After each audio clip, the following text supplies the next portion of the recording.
So then he was done. And I'm like, oh, wait, what's going on? Who was his favorite team?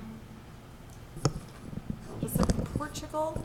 They lost to Belgium. There we go. Is that right? Did I get that right? Yeah.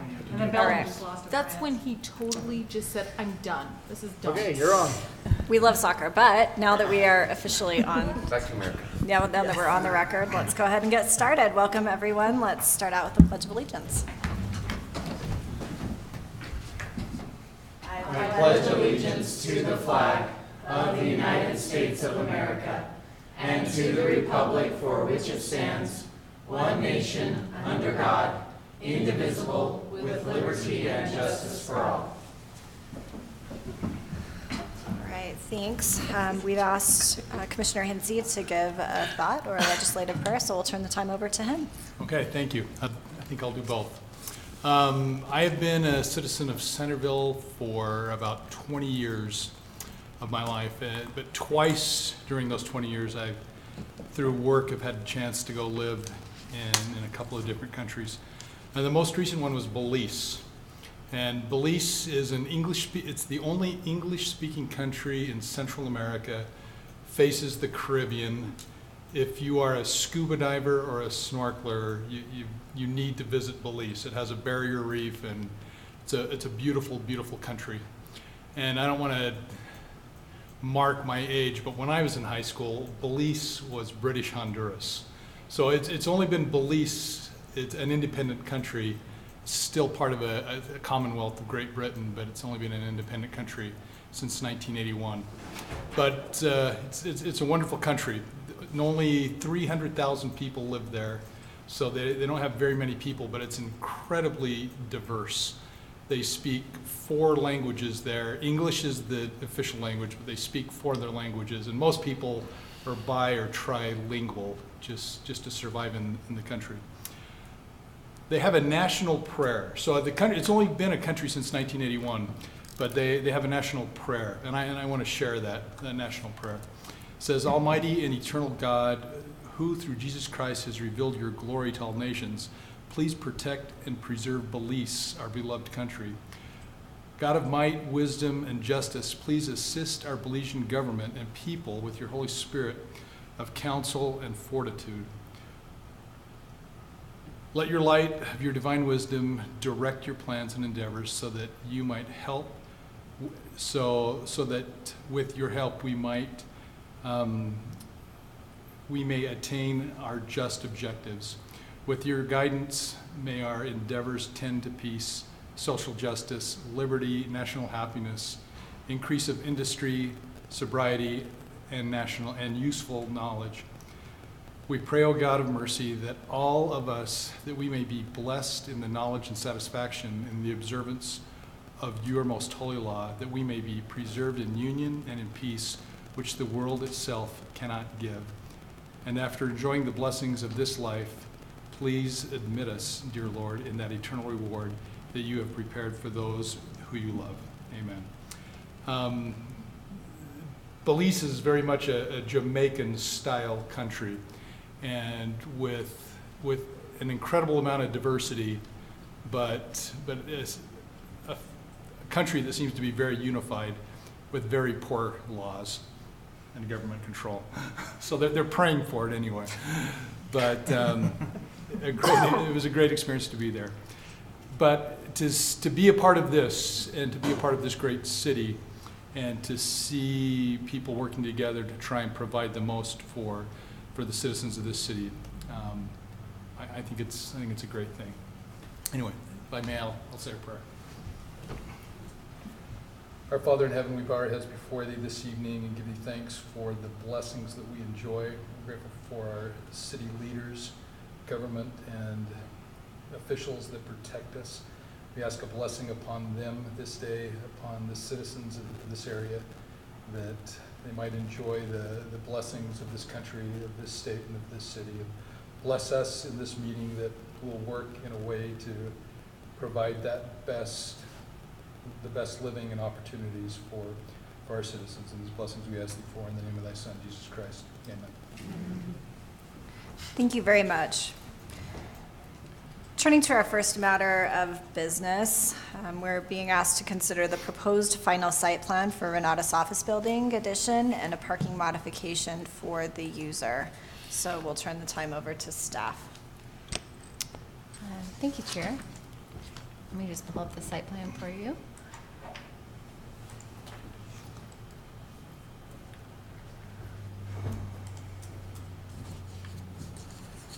All right.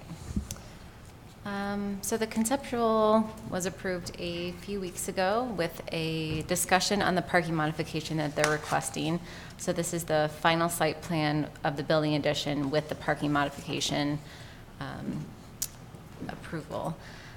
So for the addition, which I'll start with,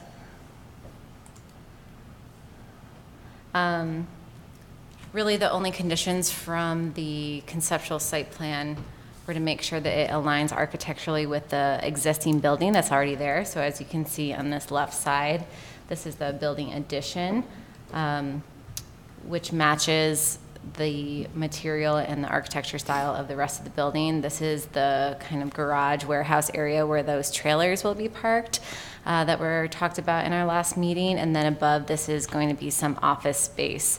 So they're expanding both the warehouse and the office space of their building for future employees and to park those trailers in that have been sitting in the parking lot for the time being. So in terms of architecture from our standpoint, we found it compatible. It still, even with the addition, meets the landscaping and other things that were approved at the conceptual point, site plan. The only change to the site plan has been the movement of this dumpster enclosure, which has moved down a little bit. And this movement has eliminated a few parking stalls. So based on depending on what site plan that you're looking at, there's between 26 and 27 site parking spots that I could clearly define. Obviously, parking is an issue at this site. So in the previous approval and discussion, we talked about the study that the applicant did on their parking lot. So they did their own study based on IT's recommendations and came to the conclusion that they should roughly do it per employee.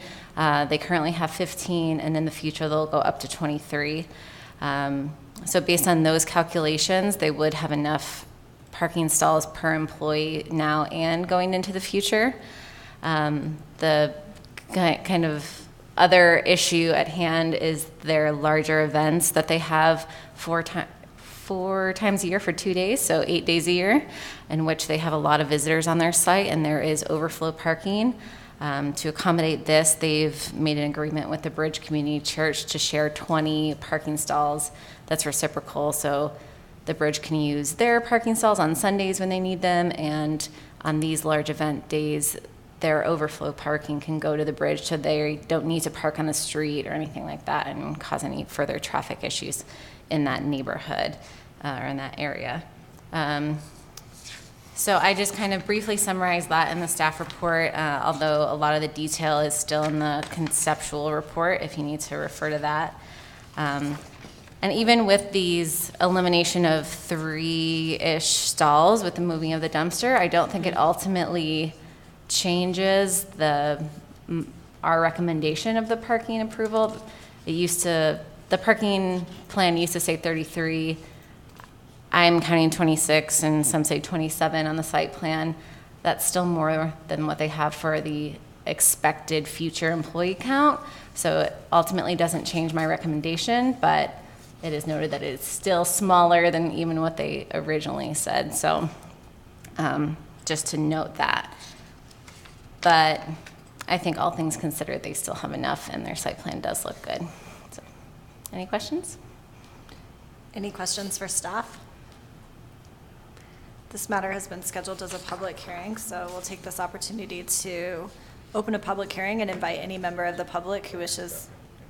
Oh yeah, I forgot the applicant. Sorry, applicant, my apologies. You are welcome to come speak to us. I'm not trying to prevent you from talking.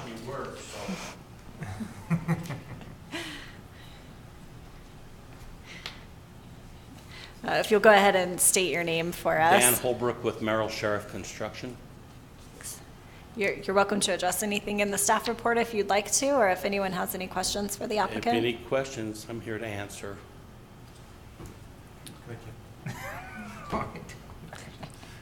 Just to clarify, the site plan you're moving forward with is the one with the 2 dumpsters, is that right? No, there's only going to be 1 dumpster. Okay, so. It just changed locations. Oh, okay. And on the as-built conditions, we want to push it back a little bit. So to pick up as much parking as we possibly can in there. I see. So Thanks.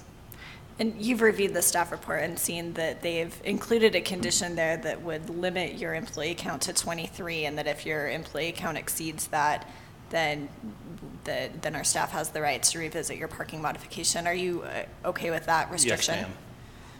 Okay. Any other questions for the applicant? Well, seems like you're off the hook. Thank you so much.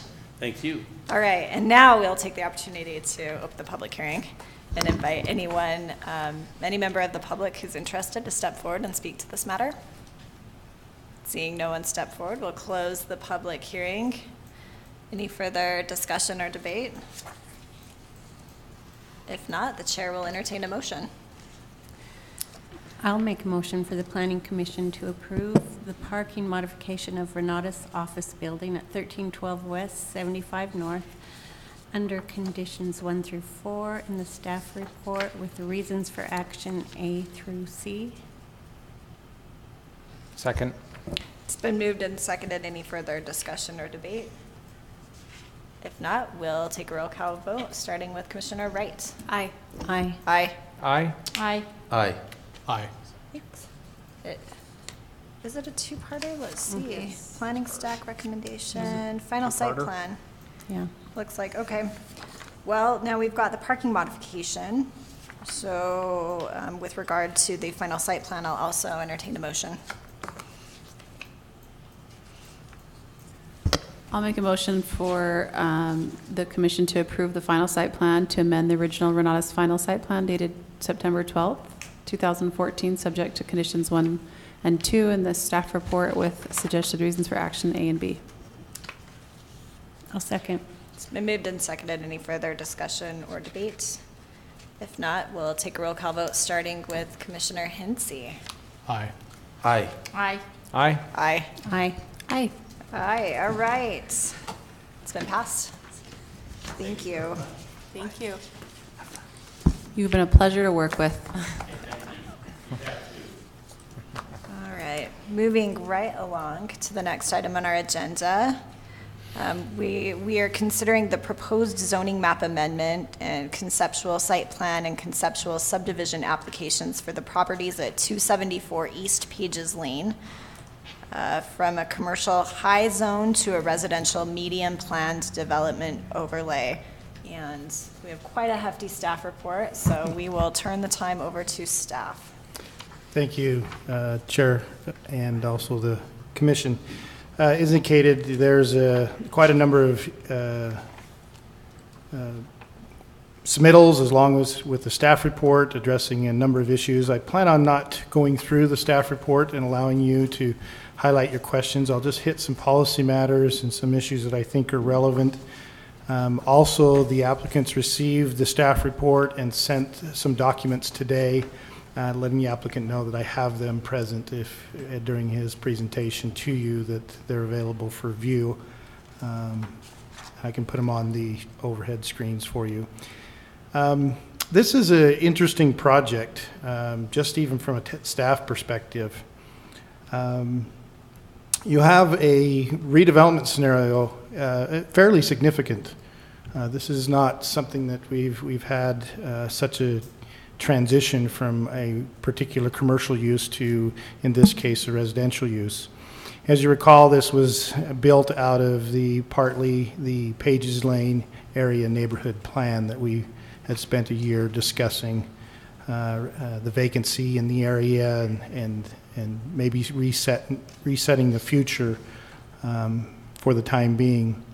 I think one policy matter that comes out right off the bat in discussing a redevelopment project is during that process, there was a lot of discussion on leaving it commercial and enduring the vacancy because the property owner during the time expressed desires to maintain commercial and raised some concerns about adding residential that could potentially affect the values of the land for commercial use into the future. In that discussion, there was originally some strong language due to the vacancy to move forward with redevelopment and have a city fairly aggressively accepting redevelopment towards residential to eliminate the long-term vacancies. That was softened during the general plan language, and ultimately the council softened it more from the language that the staff and the commission had recommended to them. And ultimately it says something to the effect, I put it in the report, but the capture is intended to say if and when redevelop or the commercial's not viable anymore, then we want to move towards a residential reuse of the property. And then we had specific guidelines for that reuse to residential, because that would stimulate that other areas, commercial, particularly east in the case of this project, may redevelop, and we didn't want it to be an isolated residential neighborhood. And so integration and allowing the opportunities for future redevelopment to integrate into the neighborhood if it moves to residential. So I think that's the largest issue to address, and I pointed out in the staff report is have we reached that level that it's deemed not viable for commercial anymore? And certainly the argument could be the vacancy. The vacancy's been well over 5 years now, and simply that could be the determining factor. But I don't see in the application the argument from the applicant on why we need to move towards residential. I think we, to some extent at a staff level, can see that the vacancy is an opportunity to maybe transition the property. But I think that's a policy question that needs to be addressed by the applicant before we move forward with deciding it goes to residential. With that, though, the caveat to moving to residential is fairly a complex process. The first item of residential set in the general plan is it could be residential medium. So this is a medium density zone which has a maximum cap of 6 units per acre in the medium zone. And that medium zone also has a set of design guidelines now. As you remember, the Hafoka property in the historic past had driven some changes to the residential medium and the RH, and we now have actual design standards set for multifamily development. And that's the base zoning. So the expectation of the base zoning is you can maximize the property if you can meet all of our requirements to up to 6 units an acre and meet these design standards. The aspect that's interesting in the general plan language is even though it sets the opportunity to go to residential medium, it's not a given. A given would be is you have an area and you want to rezone it to something in the future, somebody comes in, makes the argument, you go through the rezone criteria, and you decide whether you transition it to that new zone.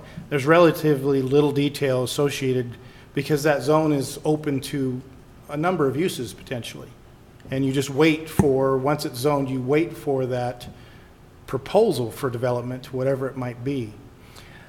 In the case of the general plan language recently adopted is it says we're not going to just rezone the property.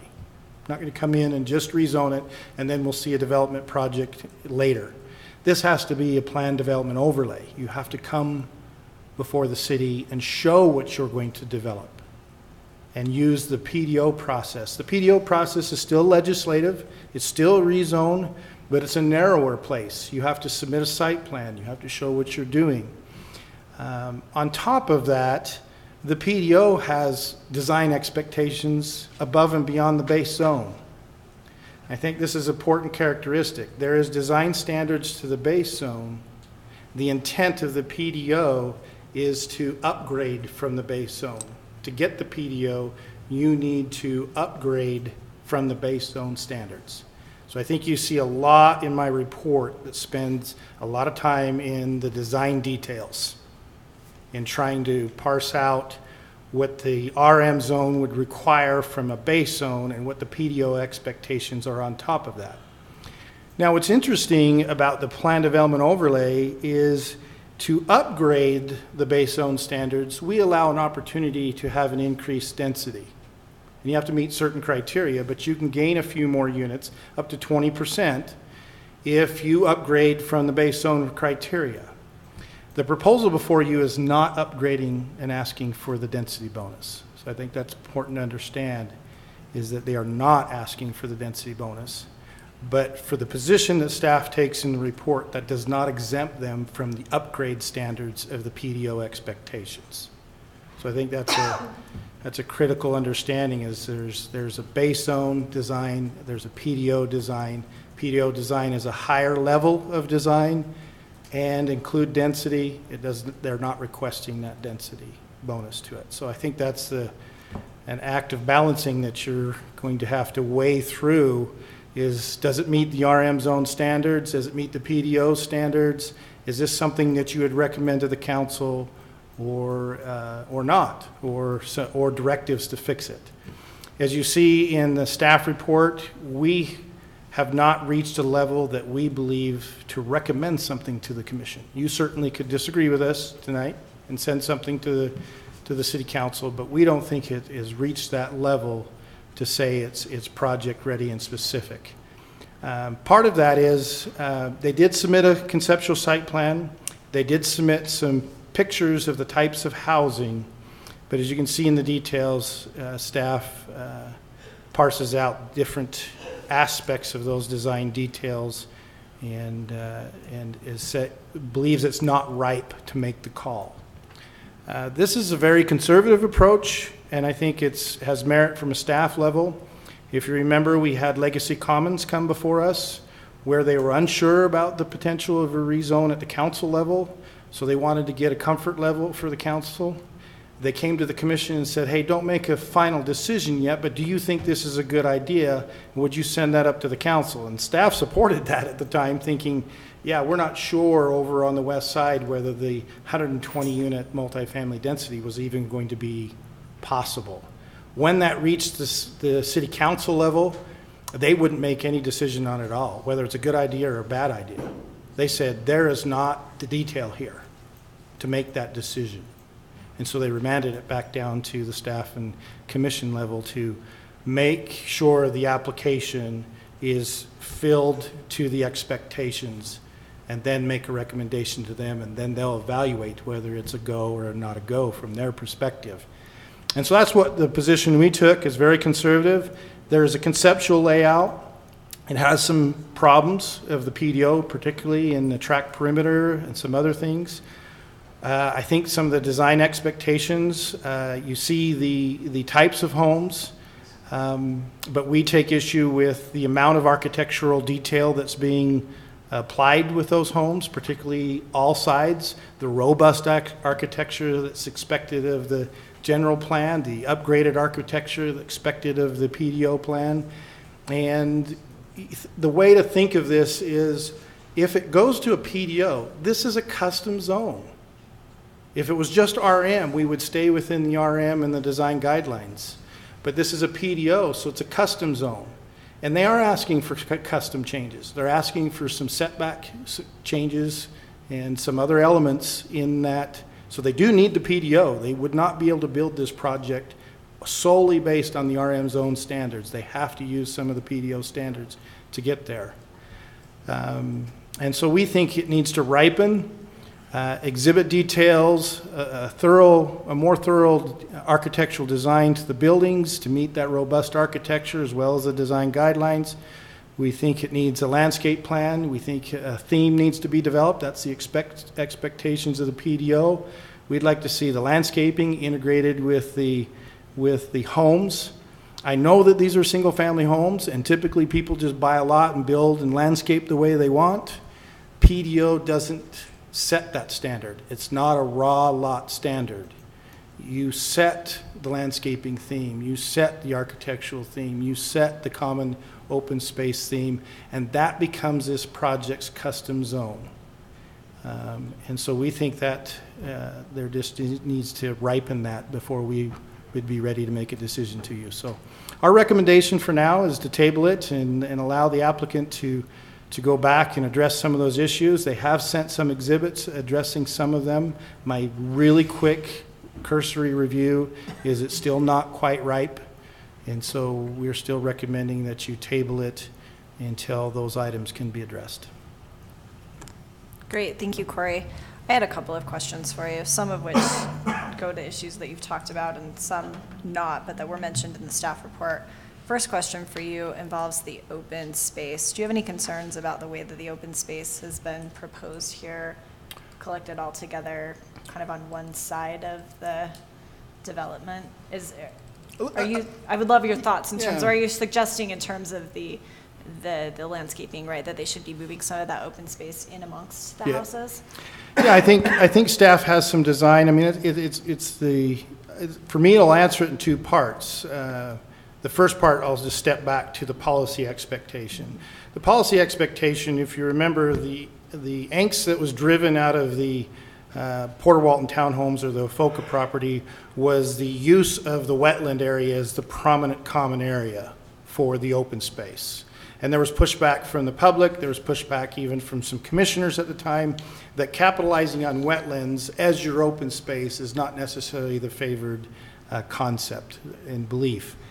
The RM design guidelines took that issue on, and there are some pros and cons to taking that issue on, but it took, the design guidelines for the RM took that issue on and said, look, you just can't aggregate it and put it into some grass and some tot lots and a clubhouse, which is the standard answer for multifamily development.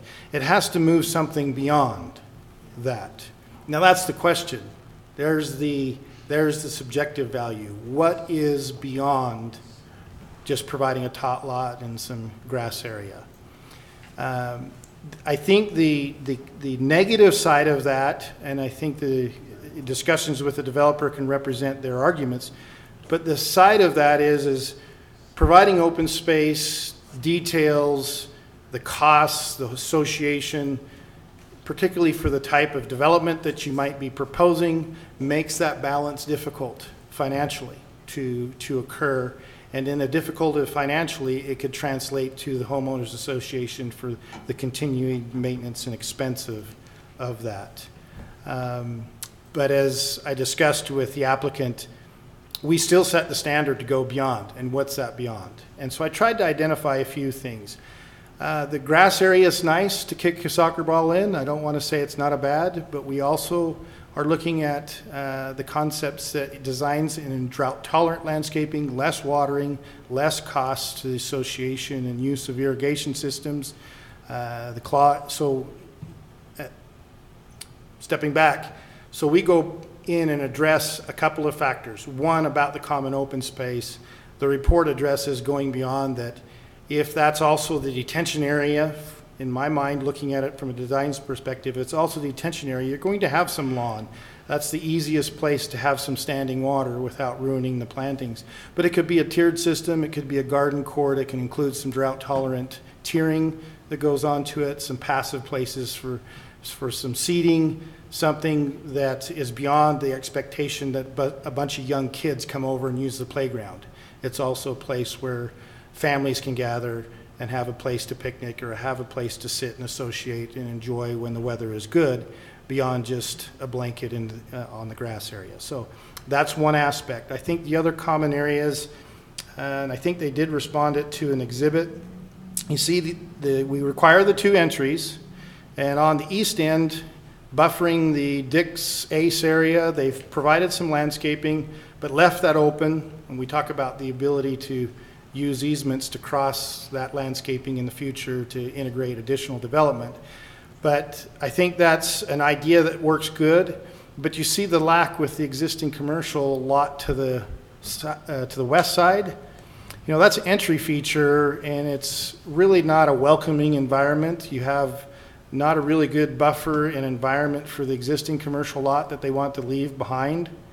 But I think you could also shift the open space around, shift the project around, and you could create some more entry features and some elements that also buffer that side. So again, it's the configuration of the roadway, the number of units they're trying to put in, the buffering of the existing commercial. This is a little bit difficult project to achieve a fine balance for everything, but I still think it could improve Okay. in the system.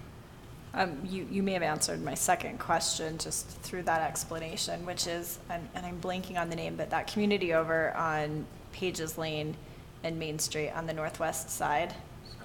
Centerville Commons, the Thanks. single I wanted family. to say Legacy Commons, and then I realized that Centerville was Commons. not the right one. So Centerville Commons, one of the concerns that we've had is that it has a little pocket park, Yes. right? That is owned by the city, but nobody really uses it except for the people that are there, and it's really expensive for the city to maintain. It sounds to me like in your explanation that this would not be anticipated to be a city park that was maintained by city funds. This would be something. This would be their private Okay. open space for the project. They do provide the interesting part about, which I do like about the open space, its layout and design, is that the visitor parking is included as part of the parking area for the park. They have up to 24 parking stalls, rather than just using street, places for parking. So I think that's a positive in the design of that park place. But yeah, I think that's what you're going to hear probably from the applicant, is depending on what's expected. If the city has some costs to the open space and has some concerns about it, would you not think that the homeowners association likewise would have some concerns? And it's going to be that design balance, that call that we'll all have to make as you decide. Thank you, Corey. Does anyone have any other questions I have- for staff? I have some questions. So from the rezone plat page, if you go back a little bit, just one more, that one. The one that has the existing commercial that will still be in the plan is that L shape, or that sort of elbow shape. Yes, it's the Rogers Memorial with the nail salon out front. So why, if that's one, is that not one lot? It's one lot now. They're going to have to do a lot boundary adjustment. That's part of their subdivision plan, is to parse out that lot so it stays commercially zoned, and then the rest of the property will be the PDO zone. And is that just because they couldn't acquire that?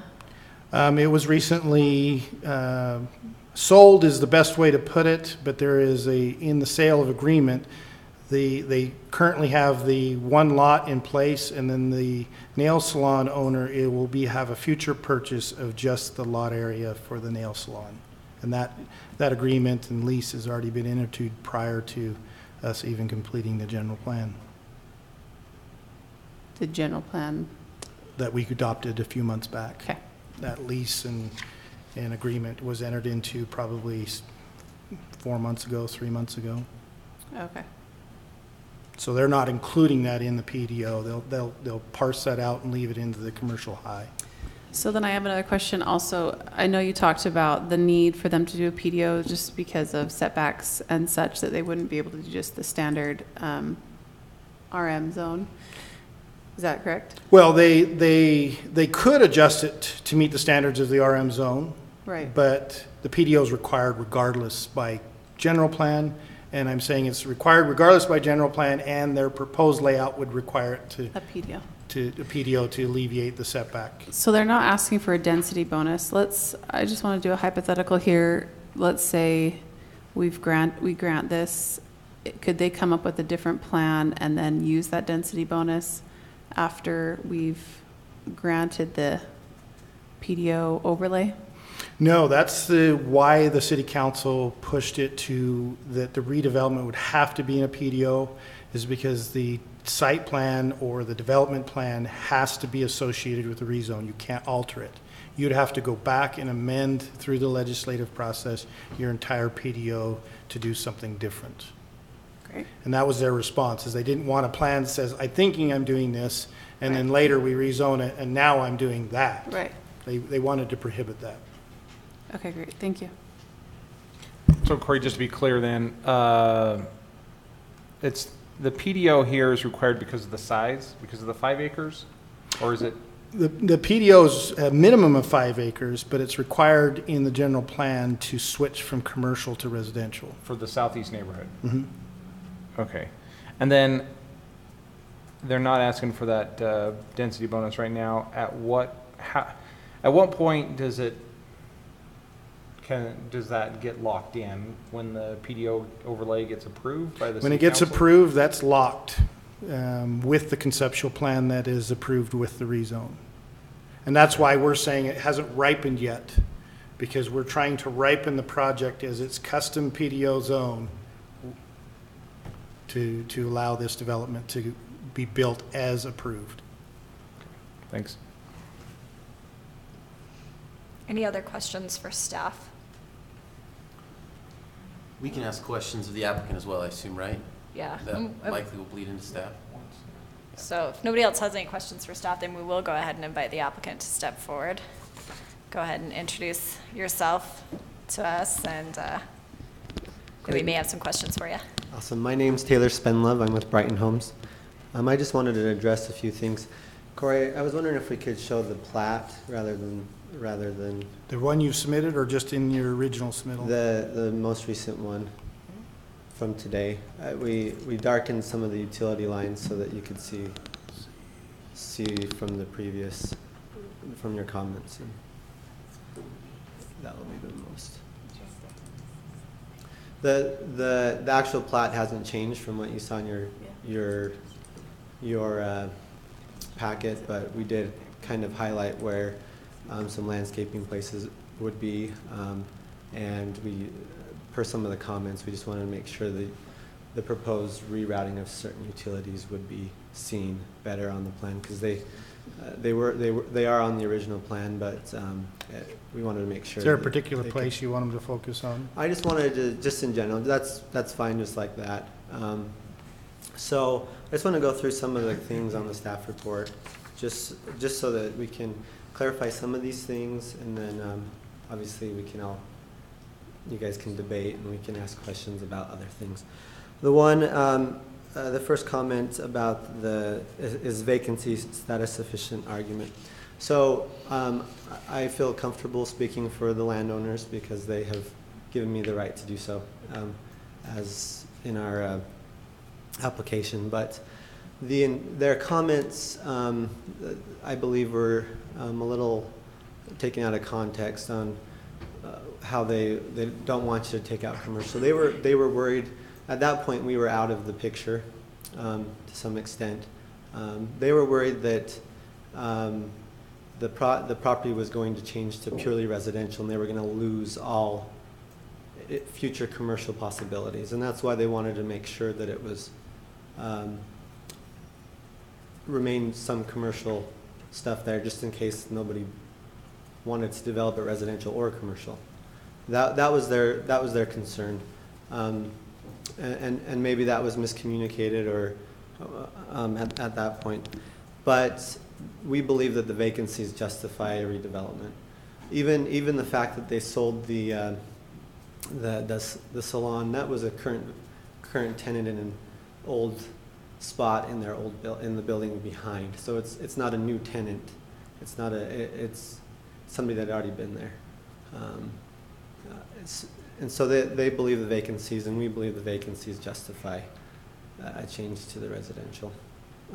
Taylor, have you done any studies, looked at any commercial data that would support that? We haven't. We've talked to several brokers, and it's been the property itself has been through several different brokers trying to market the project, and they have not had any success at doing it. The biggest reason, I think everybody, well, not everybody, but in the real estate world that we work in, the idea that a thriving commercial spot there where all of your stuff is on Parish Lane and all the synergy is there, it becomes very difficult to get any synergy there at that center there at Dick's, mainly because of the freeway access. It is kind of a bedroom spot in the city. Although I understand that it's one of the most used and one of the busier DIs in the area. And that's true, but I think the DI versus a commercial private business is a lot different. And that's just my opinion. And the DI's been there for a while, obviously, and that's a great argument to be made on that. Well, and Ace Hardware, I would say too. Yeah. Yeah. Let's see. On the comments about a robust architecture or a resilient design, I did provide some elevations today of what we are proposing. In the staff report, they talked about masonry and cement board. We are not proposing to build these homes with stucco or vinyl siding. If you've seen Brighton homes around town or around the county, our homes are hardy board. A lot of builders will do hardy on the front and stucco on the sides, and we don't do that, and we won't have stucco in this particular community. We have built some stucco homes, but it's very rare. So we are planning on doing hardy, whether it's hardy plank, board and batten, hardy shake. And we like to keep that open a little bit as buyers have preferences and options on what they want. But we believe the finished materials on the exterior are high quality in today's standards. Let's think. Let me look at the next one here.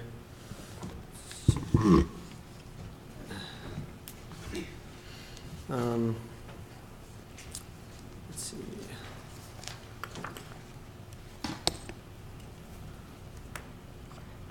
Spencer, question for Sorry. you I'm sorry, did I Taylor? I get called Spencer Sorry. twice a week, so you're not the only one. My apologies. So with regard to the robust architectural policy, are you proposing to do anything different than the example photos that you've submitted to us in connection with this application? On what you see is what we're proposing. However, we do want to keep it open because sometimes we'll get a buyer that will say, hey, I want the whole garage to have brick on it. I mean, if you built a home or done an addition on a home, well, let's say you built a home with a home builder, they allow you to have some flexibility. Typically, a base home option in any home builders is that stucco option, and we're not going to have that in this. That's why we're going to the hardy up front, and then have the stone as an option to extend up higher, or the brick, or whatever they decide to do on that. But what we're showing here is kind of where the starting point would be on the homes.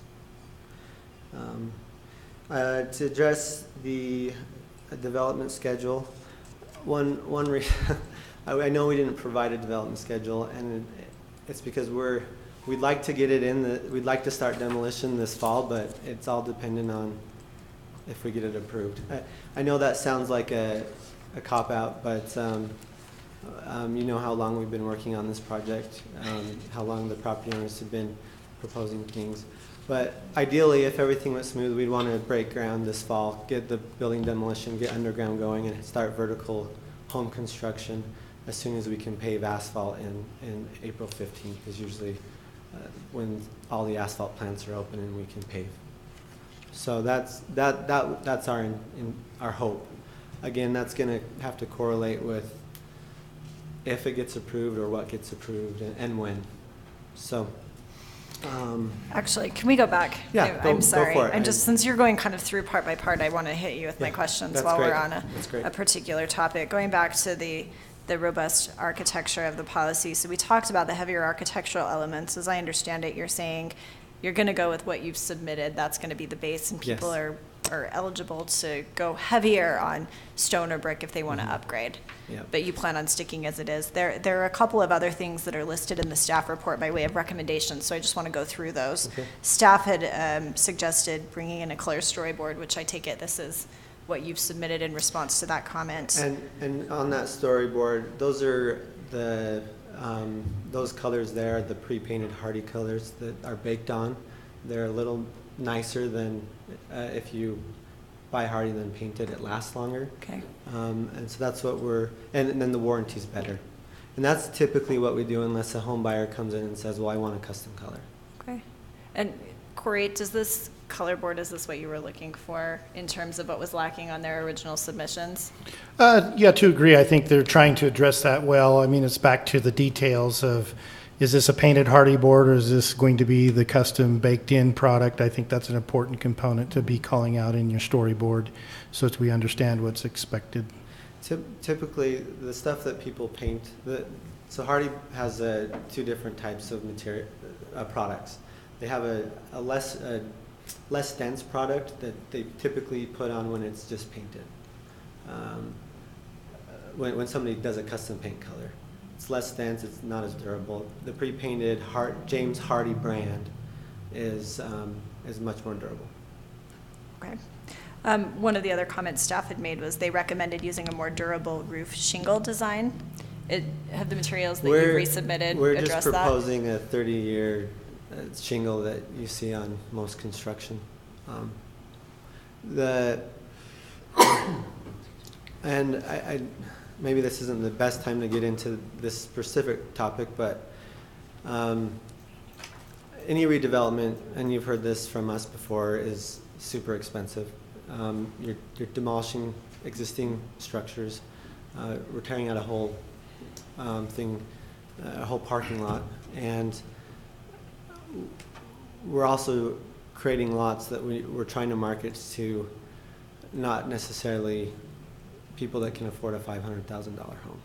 So we're trying to, and Corey put it in a good way, where we have all these parameters and we're trying to do a redevelopment and we're trying to do all this stuff. So there's some things that in our mind don't make sense. So to come and build a $350,000, $400,000 home and put shake shingles on it would be economically not viable. Affordable housing is an issue that's near and dear to my heart. Yeah. I mean, it's something that I'm definitely focusing on, and so I want to go through point by point in the staff report, just because I think that our staff included it for a reason, and I want to understand where staff's perspective is coming from and what your response is to it. I want to send it back to Corey then with regard to the more durable roof shingle design. It sounds like what they're planning on doing is just sort of a standard 30-year shingle. Did you have something specific in mind with regard to why you would look at doing something more than that? There's a couple of reasons. Now, recognizing first the affordable housing issue, I think that's a real problem. But I think a $350,000 house to a $425,000 house is not the issue of affordability.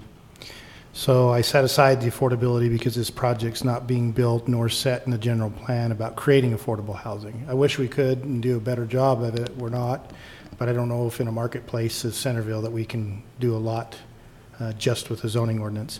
So the takeoff I'm going with is that if you look at the RM zone standards, some of the elements that they're proposing meet the RM zone standards. What's better to get the PDO standard? And this is the act of the PDO expects something better than the base zone to get an exchange. So if you go to the criteria for bonuses, I know they're not using the bonuses, but the bonuses is built around types of criteria: improve architectural shingling, energy efficiency. You know, those are the type of things that are above and beyond. Now, they're not asking for a density bonus, and that's probably the frustration here, is they're not asking for a density bonus, but I don't think that it exempts them from the policy to say it's a PDO and has to be better than the base zoning. And that's the tension that I'm trying to figure out. And I tried to write it as suggestive ideas for them to consider, because I do think it is a cost issue. And I think you can make some argument of affordability, but you still have to conclude at the end of the day that the PDO is better than the base zone. And what is that? Sure, and I didn't read your staff report as suggesting necessarily that they had to adopt every one of these things, Right. right? But maybe you Right. pick and choose from some of them. That's where I'm sort of trying to get at as I'm going through these, right? I mean, are any of these, because from what you're telling me first, in terms of heavier architectural elements, you're really not taking that recommendation unless people want to voluntarily pay more for Well, it, and no, you don't want to upgrade the roof shingles, which is fine. I'm not criticizing this. I'm just trying to figure out where you guys are coming from in terms of where you would be willing to meet some of the staff recommendations, if any. And I think, I mean, and again, this might sound redundant, but I think we are upgrading it a little bit based on the overall finished material on the exterior of the building. You go around to a lot of these subdivisions that are built like this, even in Centerville. The Ivory project down, I don't know what the road's called, but down over close by the frontage road. Those are all stucco homes, right? For the most part, they have some hardy accents. This material, saying we're not putting any stucco on our base home in this community, and we're just doing hardy, I believe is an architectural upgrade Okay. to what a home builder typically does. Sure, I appreciate Not that. necessarily maybe typical of what your ordinance is saying, but And you are suggesting that you're going to do the custom baked in yeah. option, rather than the lesser standard. What about the staff's recommendation regarding upgrading the window design and improving those enhancing elements? Is that something that you were planning to address? I didn't quite understand what that meant. Let's ask staff. Because window design, I mean, different windows. This is These are better windows than the issue we addressed at Woods Park, and I know Woods Park is not everybody's favorite project out there, but Woods Park was a very internally oriented design, and we started looking at the architecture. And what happens in a typical subdivision development, whether it's single family or multifamily, they will dress up the entryway, but they leave the sides and the back to be very blasé. That's how they make up the expense. So, our RM zone is already saying you're going to start with upgraded materials. I know the other developments in the city don't have that, but our RM standards already start. You will do better than what's been doing in the city so far. And so now I'm looking at the types of windows, whether they enhance the windows in energy efficiency above and beyond the code requirement. That's another element that shows up in the density bonus opportunities. You have a better energy efficiency. You include the elements of the cross members that are inside of the windows. You can shutter and decorate the outside of the windows so that there's more character to the building, and do it with all the windows into the project in a 360-degree architecture, so that the improved quality is not just the facade. If you look at the examples, and this is where I raised things in samples, look at this project here. I think they've got some great decorative elements. And look at the columns in here, and they've got various columns. Look at where the design ends. Right on the edge of the front facade. It's nothing but plain elements, the rest of the elevations. And I think we need to upgrade that and improve that design for the entire project. And I would agree to that on corners, but if you look at our setback, what we're asking on the setbacks, we're asking for 5 foot from the lot line, so the homes are 10 feet apart, right? So we're still using the hardy board, but you're not seeing the sides of the homes, the majority of the homes. You're seeing the fronts. Can you talk about just the entry into the development? Because I just don't love that there's going to be a nail salon right there next to it. Can you go to the plat, Corey? The one that we were just looking at. So this is where it gets a little hairy, and this is obviously not your issue, it's our issue. So the agreement with This one adds it in. So that was on the original plan that we submitted. It wasn't on the colored rendering, but the actual entry and those parking stalls and stuff are there on the original plan that we submitted. Yeah. And that's another reason we wanted to make sure everything was clearly darker on this plan that we submitted so you could see it. But it would be a typical entry. There'd be sod on both sides, trees on both sides, a sidewalk on the, we could do sidewalk on both sides, but we put a sidewalk on the one side at the entrance to the community, where the majority of the streets have sidewalks on both sides. And we can talk about that as we look at that. But the intent would be feel like a street, and then you're driving into a parking lot, and you'd have the landscape between the parking lot and the road, with some trees and some grass. I'm super confused because you're saying there's going to be trees right there? Yeah, so we're saying landscaping. On our side, we definitely want to put trees. That's going to be a few trees and then an entry monument at the entrance. And I provided a picture of what we want that entrance to, what the street would look like from pages, what type of fencing we want to use, what type of entry monument we want to build.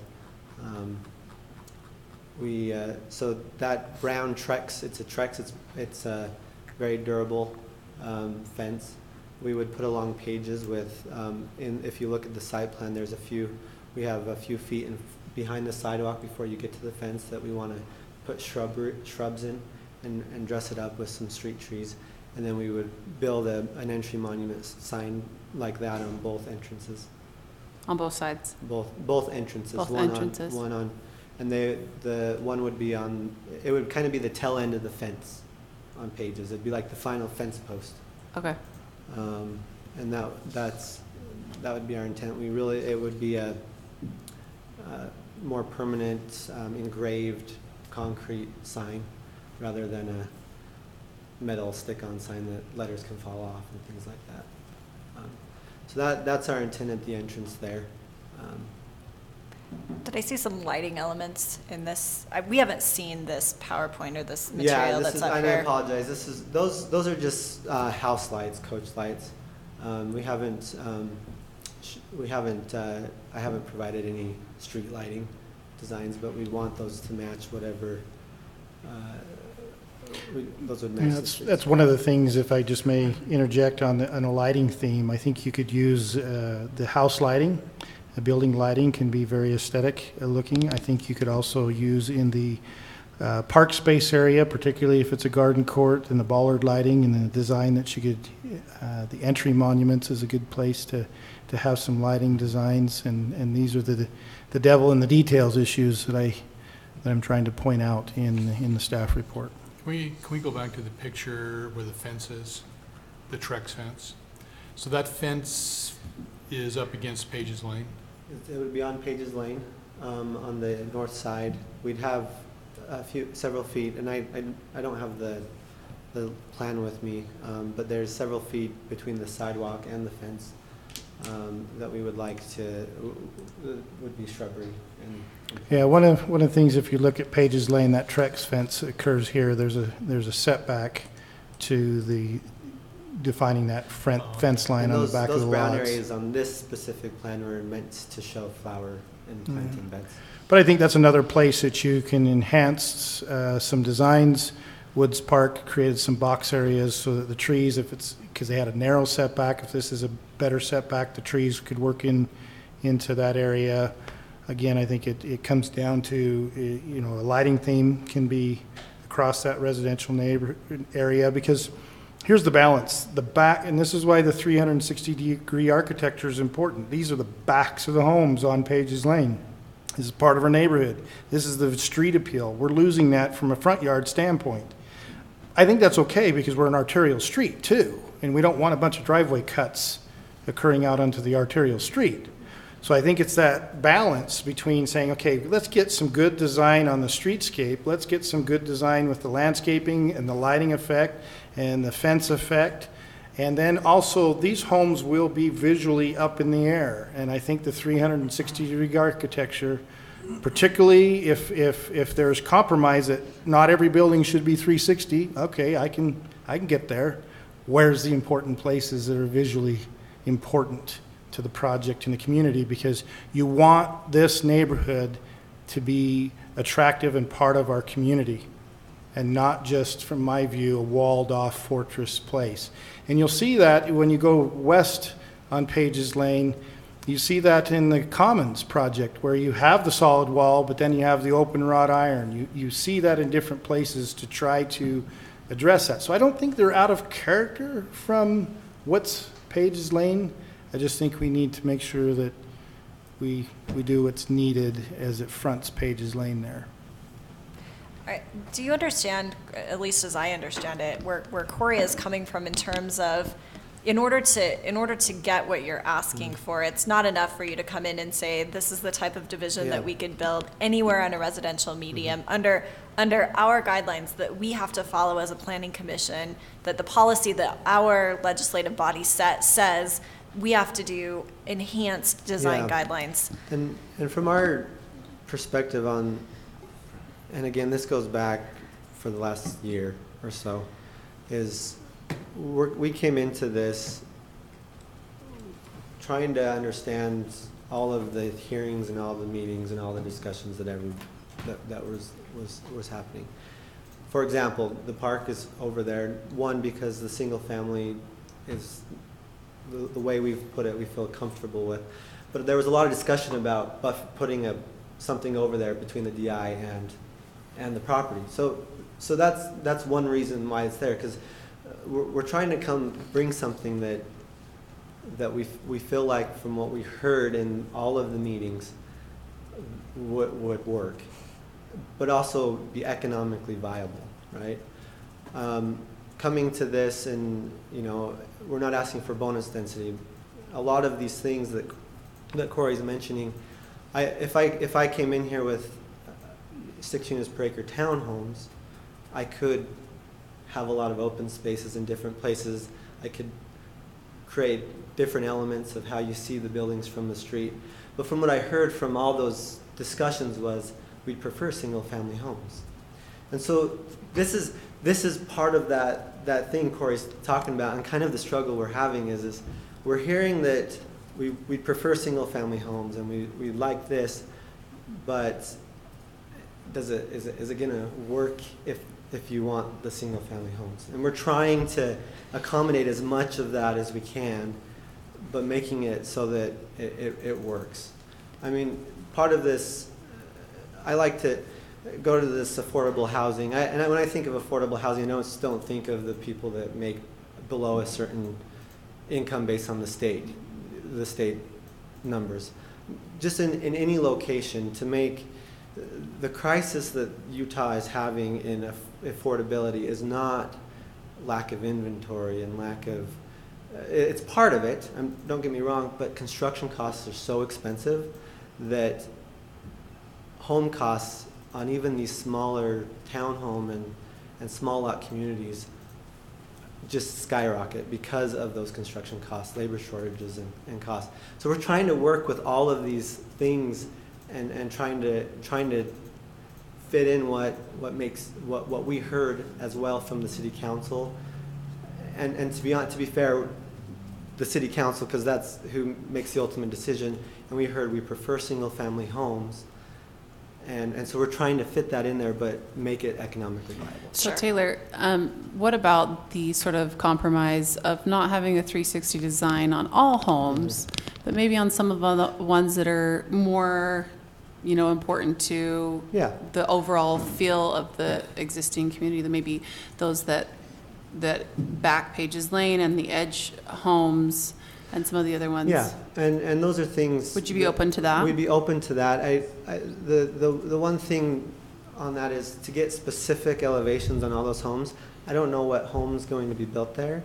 No, so I don't think you have to get specific elevation. But yes, you just need to identify the elements that will be used. We could, we could make the fronts of the backs of those homes look like the fronts of those homes. That's no big deal. It's a little more expensive. I mean, that's why. But that could be passed along. Right? That could be passed along to the buyer as well. Yeah, and it could. So. Yeah, and that's we definitely can do that, but I don't know if I have a specific drawing that I could say this is what's going to go here, because I don't know. We want to offer certain homes so that people kind of have an idea, but I can't say it's going to go on that lot. So is there a way to put some sort of conditions on those lots, not necessarily the homes, but on those lots, we will have 360 design on these certain homes? Yeah, we're fine with that. Great. Taylor, I appreciate the position that we put you guys in. I mean, we we can sometimes be difficult from a city standpoint, and you're listening to a lot of different voices, and I certainly understand that. And my comments are not meant to suggest that you need to adopt all of these standards. Part of it is just exploring sort of what the options are, because our staff has come back and said, well, we think that you need more robust architecture, and it doesn't mean any one specific thing, but what I was mostly curious in hearing from you is, after having reviewed the staff report, and specifically I'm looking at the bullet points on pages 3 and 4, after you reviewed those, were there things in those bullets that as you looked through, you said to yourself, okay, well, we can do something within what we're planning on doing and make it more robust by adopting, maybe these couple of bullet points, or we can adopt those changes in this way. Does that make sense? Yes, and I, and I try to address some of those with the exterior finishes. The Sure. lighting, yes. We want to put nice street lights and nice park lights in the neighborhood. I mean, I will So- tell you, Go hold ahead. on just a second, from my perspective, obviously, staff has recommended that we Yeah. table this, Yeah. right, and allow you to come back with more information. And I know that you have provided information to staff, which we're seeing up here on the screen for the first time. And I know myself personally, what I would love to do is see a subsequent submission from you addressing some of those issues, right? And going through some of these things and saying, we've addressed staff comments in this way, and allow me to be able to look at what that response is and Well, and I consider would it. say, just piggybacking on that, a storyboard is called a storyboard because it tells a story. It tells a story of the whole project. And I think there's so many good things here, and I'm really excited about what where you've started.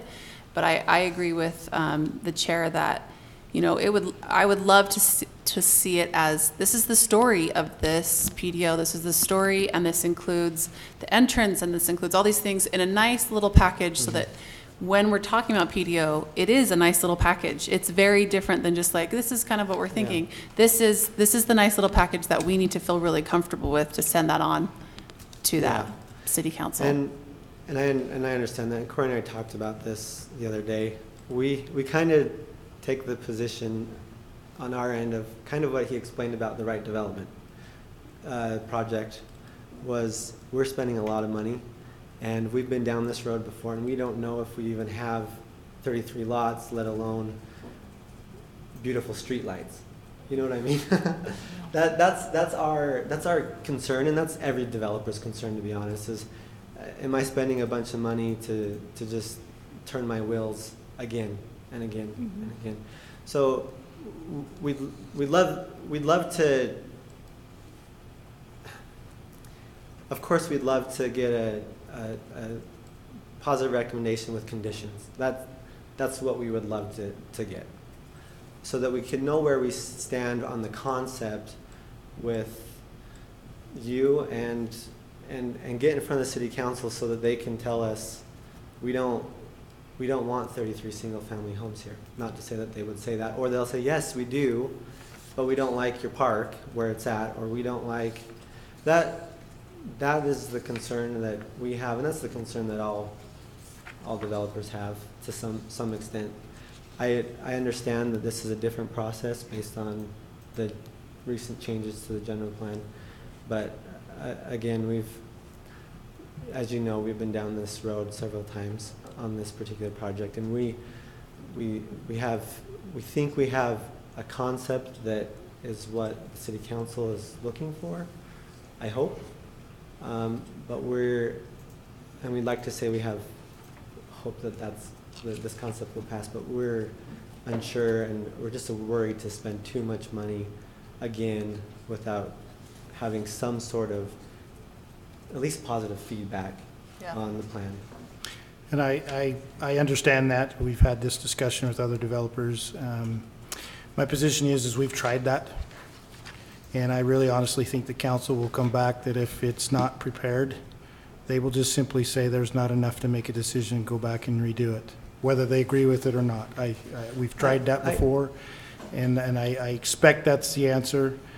From my position, I think it's clear in the report. If I were making a decision, I would recommend denial tonight if I was pushed to, because I don't think it meets the parameters. And so I think that's the question and balance that the developer has to appeal to you. Is it a recommendation to table? Is it a recommendation to deny? Is it a recommendation with a positive with conditions? And I think that's the debate you have tonight. Taylor, do you want to address any of the other, I know we spent a long time on the Yeah. robust architectural And standards. the Do you want to biggest address thing any was of the other issues? architecture, Right? That new plan that I sent, this simple fix, the lots 22 through 33 are all showing a 20-foot setback instead of a 15. That was an easy fix. Some of these Utility comments- lines and all Yeah, that. do you have a copy of the staff report in front of you? Yes, I do. Do you So wanna- do you mind let's just go through all of the Okay, sort of great. red-lined and yellow-lined things, just so that we can get your response to it, Okay. and I appreciate staff, man, they put together a stellar, very comprehensive packet, so let's use that and go through it. So I'm looking on page 5, Okay. with regard to the utility lines, dams, canals, et cetera. Has the materials that you've submitted, the supplemental materials that you've submitted to I- staff address this comment? I was a little confused on what exactly they needed, because our original submittal showed potential rerouting of sewer lines and rerouting of water lines. The sewer district won't even, for example, the sewer district won't even take a submittal on changing of their sewer line until we're at preliminary stages. Yeah, maybe let's We've ask had discussions with them, and we think that that would work, but we are showing rerouted sewer lines, rerouted water lines that mainly are at the back of the property on the south end that go through those back lots. The submittal showed that, and then on this new plan, we did show that a little darker, so it was apparent. And I don't know if that was really what the issue Yeah, was. the Yeah, issue let's- is you have to show your existing infrastructure and lines that are in place, and then the new reroute. Randy is very concerned as our Public Works Director. There's a major water line that transects the property and has to be moved, and they want the information to where the existing lines are. So this is the And- existing conditions And report. that was on the submittal, and that's where I got confused, because it was on the original submittal. It's showing the water line being rerouted through the new road. Yeah, his comments is it didn't meet his review, so whether Okay. he saw it or not, that's why it's on there. That may be something that you might want to follow up with staff, just, separately offline, and Right. specifically with regard to Randy, if he has some specific concerns that he can address. Was there anything else that was listed in staff report, Corey, that was not addressed by the supplemental materials that Brighton submitted? Well, we're going over what their submittals, their ECI. You have to show existing buildings and proposed buildings on-site and off-site. Now, what the level of detail can be quite flexible, but the requirement is existing and proposed buildings. And just as a procedural comment, I believe that staff received this information yesterday or today, so just assume that we have not reviewed it. Got it, So we're okay. providing it as a courtesy to the developer, but we have not had an opportunity to analyze it. And I would suggest to the developer, if you have any questions about what staff meant by, what they've included in a staff report, I'd encourage just to call them. They're great to work with, and I'm sure that they can give you some Yes. insight into that. Yeah, we did reach out to Corey, and we tried to get anyway, we did talk to Corey. Do you have him on speed dial yet? No, I'm just kidding. He doesn't answer my calls anymore. Monday, I did not answer any of these calls. I was not at work. What about, I'm looking at the bottom on page, did you have any other comment with regard to the, I just reiterate, those rerouting lines were on the original submittal. okay. And so I don't know why. You think that you've was- addressed it? Got it. We'll Now- we'll run that back by the DRC and see what they say. Fantastic. Looking at the bottom of page 5, this is with regard to the financial capability, that you haven't addressed the financial capability or the capability to start within 1 year of final approval. Is that something that you've submitted in your supplemental materials? And again, I don't know what we would submit other than we have a track record of completing projects. That's one of those things I don't know, I don't quite, and again, we talked a little bit about it, but I got this staff report at 4:32 on Friday, and then the office was closed, so I didn't have a whole lot of time to And they didn't have a lot of time because they were busy too, right? To actually Sure. discuss all of these projects. Maybe we can help you on that piece. Corey, what were you looking for from them? This is an ordinance requirement for the PDO. You have to show financial capability that you're going to be able to do this project. Now, we don't want to pro forma on how much there's going to be costs. I mean, I think that's extending too far. We've had this discussion with the Legacy Trails, and they were able to show that they had an agreement for the purchase of the property. They were also showed a bank letter indicating that they are partnering with the project. And so we've accepted something like that into the past. It's really open to them to decide, but we certainly don't want to have come into, $1.5 million worth of demolition and get halfway through it and it just stops. So the PDO is requesting in this case, you've got to show that you have the wherewithal to some extent. We don't need to know profit margins and anything private information like that, but we certainly don't want somebody that has $10 in the bank and then they start demoing a building and run out of paying a contractor. So short of a bond, this ordinance says you need to show that you have the capacity, and then that you, usually you'll see a phased construction schedule. This is the demo, this is when we're going to enter the property and do this is when anticipate that we'll do roads, this is anticipate when we'll begin maybe selling units or phasing the units. We see something of that nature that satisfies those two criteria. Taylor, does that give you some guidance in terms of what might work on our end? And we can provide something like that. Okay. I mean, again, yeah. It doesn't sound like that one should be tough. These are things that I feel like I would like to be a condition of approval, stuff like that. Well, it's an ordinance requirement for your submittal. It's not even a condition of approval. It's required as part of your submittal. And it is, and I understand that, and we missed some things. So if that's going to table it, great. I sat in several DRC meetings and just got feedback on the layout. I love Corey and I love everybody's great to work with, but that's the feedback I got, and then I got this. This is after our submittal, and then I got this Friday afternoon at 4:30. Yeah, in the submittal, we have 21 days to get a project out, and you get our thorough review on Friday before the meeting. That's the requirement of state code as well as our policy for our processing. We do not give detailed reviews in advance because it's a 21-day submittal. We go over the DRC, but I have not poured through myself the ordinance and line item the ordinance. When you meet, you submit on a Wednesday, review it on a Monday. There's no way staff has time to go to a line item view of the ordinance. So the expectation is that if you've missed it, it will be called out when you get our report. I'm just saying, if in one of those DRCs that some of these issues came up, hey, you're missing this or this, that would have been helpful. Yeah, we just don't do a line item review on a 2-day turnaround.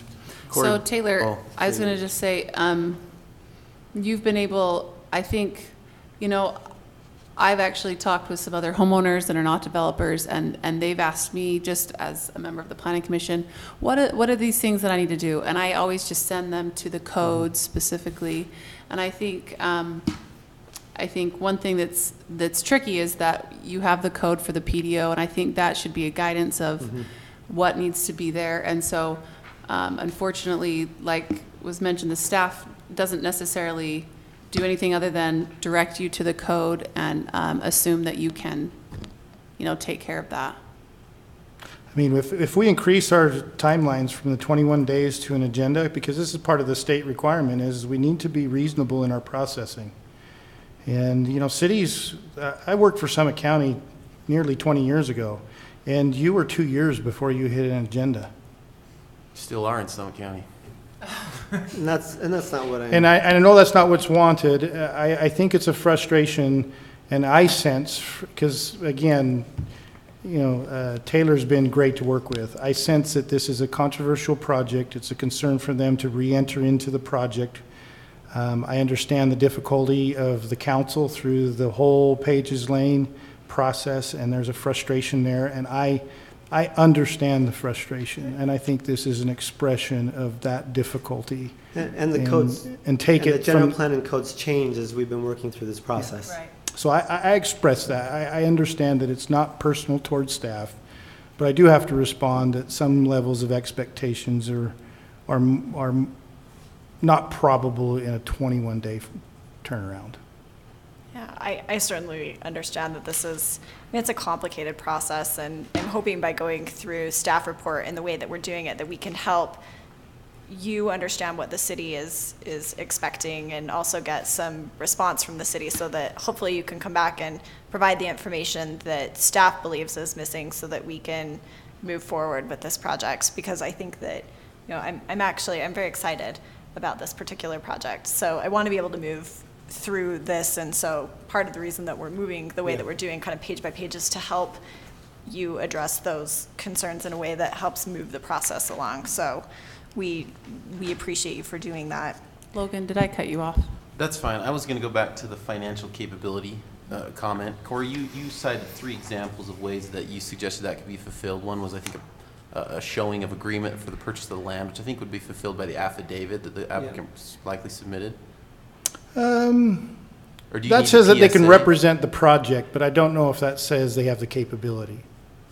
So what did Chad and Fred submit? They submit their PSA or their purchase agreement? They submitted their purchase agreement, which showed that they were going to be able to control the property, Okay, so if the affidavit, with, without the details of cost and price and things of that nature. Sure. And they also submitted a letter of their bank that was partnering with the project. okay, so you don't And then they see- also submitted a broker who was going to market the commercial component. Okay, and then the second thing you talked about was a statement from the bank, which some financial institutions aren't going to give you a commitment until you have an approved site plan. No, we won't get a commitment from any Yeah, bank until we have. this financial capability has always been controversial. Well, it's so ambiguous. Yeah. It's so and you suggested the third one was a phasing or a construction timeline. Is that just illustrating that someone who can put that together is smart Capability, enough to? yeah, what they're looking at, what their plan of attack, and the idea that they're on board within a year of final approval to get this moving. So their ability to put together that plan illustrates to staff that they have the financial. Now, the capability to start construction. That's a different, I think the Oh, I see. financial and the schedule are two different I see. Yeah. things. Okay, I was just wanting clarification on that. Thanks. Lisa, can I ask you a question then with regard to that? So I don't correct me if I'm wrong, but financial capability isn't a term that's defined in ordinance, is that correct? Not that I know of. I think there's sufficient direction in the code, and staff can certainly work with the applicant. Okay. We've had plenty of other people supply information. It's up to them to decide what that level is, and we'll tell them if that's sufficient or not. But really, what the code says right here is that they have to have sufficient control over the property. Number of ways you could prove that you have sufficient control or that you're under contract to purchase it, that you have the financial capability. How big is your company? How many buildings did you build last year? What's your history? How long have you been in the business? How many bonds did you issue last year? The capability to start construction within 1 year of final plan approval. So, yeah, we get questions about this a lot, but the issue, in my opinion, is not really how to answer it. It's just, hey, you have lots of options. We can help you understand what those options are. But that's something that staff can help them with. Great, okay. Page 6, this one is regarding building height. I know that you've submitted storyboards that I think, once we look through them, we'll address this issue of architectural style, material, color, et cetera, et cetera. What about the elevation percentages, tabulations for the project? The supplemental materials that you submitted to contain that? That's where it becomes difficult because you're doing single family. We're not doing a pre-planned townhome project. Okay. Well, yeah, we've done it with single-family. Developers will commit to the amount of the brick or rock, the minimum amount of brick or rock. They'll commit to certain, and the tabulations of the elevation of that. And then the color and storyboard is to say, okay, to the person that's buying, these are the parameters. You have to use so much brick, you have to use so much of this, so much of that. Now here is a plethora of choices for you to. And I guess we're committing to what each elevation that I'm showing shows on the brick versus, and we can tabulate. And we'd like to see that tabulation. Each plan may have a higher brick level at some of them. That's fine. We'll just, you provide the minimum tabulation that you're willing to commit Okay. to. They decide whether that meets the robust architecture. And then when somebody comes in with a house plan, we will be checking the exhibit of the PDO against that building permit, and if they go above it, we're not going to stand in the way. But that's you got to remember that the implementation is important in a PDO, and that's what this is setting up with the tabulations and the expectations. Yeah, but if I show a picture and you say, well, I don't like that house, I want to build it this way. I don't really, well, no, the picture means what? And that's why it's a custom zone. It sets the parameters. And then we can review that as each building permit comes in. With regard to page 7, this is staff's suggestion with regard to the common area that you look at a redesign of the open space of the predominant turf, that a lot of grass. I don't know if you've given some consideration to doing any of the things that staff has suggested in terms of maybe putting in more drought tolerant plants so that it's not as, water intensive. And if that's the direction that you're asking us to go, yeah, we can do that. Okay. We look at this as a young family community, younger family, and they're smaller lots. And I have 4 little kids that love to run around on the grass. And we're building a home currently, and there's a little pocket park across the street from our house, and we go there in the evenings and play in the tot lot. That's where all the kids in the neighborhood like to come and play and run on the grass. And so we feel like I know that the amenity, and we'll probably get to that now or later, but I know the amenity is saying above and beyond a tot lot. But for this demographic that is most likely going to be in this, the tot lot and the turf yard is the best amenity you can have for little kids. I just remember that right across the street is a lovely elementary school with a huge open grass area, right? I mean, I take my kids there to run around on the big open grass. So just keep that in mind as you're thinking about the open grass area. That park also was in response to the year process that we just went through. Yep. Yeah. And I'm not criticizing you for having put it in. It's just think about whether maybe because across the street you have that lovely open grass zone. Corey did provide some information or some feedback the other day, and we're thinking about doing like a little flower garden with benches and stuff that people can walk through. And we thought about doing a little basketball court thing, but people don't like the noise of bouncing balls for some reason. That's our experience in the past on other projects. You get somebody that lives on the house on the corner, and all they hear are basketballs. They complain to the HOA. Taylor, have you thought about a dog park? You knew I was going to go there. No, I'm just kidding. We put one at Port Lawn. We have a dearth of dog parks around. So, I just want to say I think the park's great. I would love to see some more drought tolerant too, but I do like the predominantly turf idea as well because of the homes. But I do think that addresses that's finally getting to the point that I wanted to address about inclusionary zoning, and we don't currently have any inclusionary zoning policies in our city. But I appreciate that you've really looked at and listened to some feedback that you got months ago. But one thing that we really heard loud and clear from residents was the fact that there is no place for people to go who'd like to downsize or who'd like to remain in the community, but perhaps have a smaller lot to care for. Have you considered any, I know that on the project down on Porter, was that the one that had the end units? On the main. And how successful were those? A lot of them are retired. And was that an easy sell? Those sold we had those sold before they were in the ground. We were backlogged a year on those ones. So have you considered that in this development? We did, if you remember from the original proposals that we proposed when we did that open house, we proposed and attached. We took those two units and we attached them and did a duplex type unit like that. They won't obviously fit on these lots. A Rambler wouldn't fit on these lots. Right.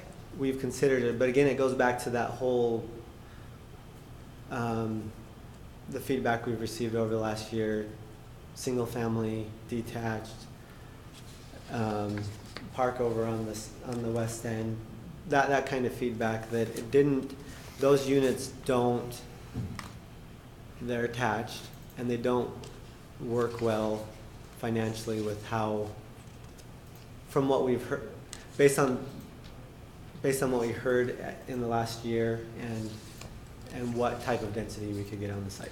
So what about, We were hesitant, we had this discussion at our office. We were hesitant to even ask for a bonus density on this project. mhm.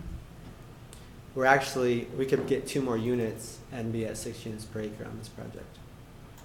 We were hesitant because of what we've heard in the community, or in the last year. So there would be no desire on like the south end to even consider maybe some, maybe on some of those bigger lots? No, I mean, if somebody came in and said, we want a master on the main and it fits on those lots, but it would probably still be a 2-story home. Okay. We would do it, but what we're proposing, a 2-story home with the master on the main that would fit on those lots are very Tough. difficult to even design. Yeah. I've tried. I'm an architect by education, and I've tried to develop a nice compact plan with the master on the main that still had the living space that those People type want. of people want. Yeah. And you can't do it on something that big. If we went to a duplex type unit like those, we could do it, but when you go from attached or detached to attached, your lot values go down, and we're asking for density at that point. So let's just take a hypothetical, which you probably don't want to talk about a density bonus or anything. So if you were gonna hypothetically try to appeal to empty nesters, would putting on that south side all of those as attached, more just single level master on main type of thing, would that be even feasible? Currently, how it's laid out, the 30 through 33, I could probably make it happen.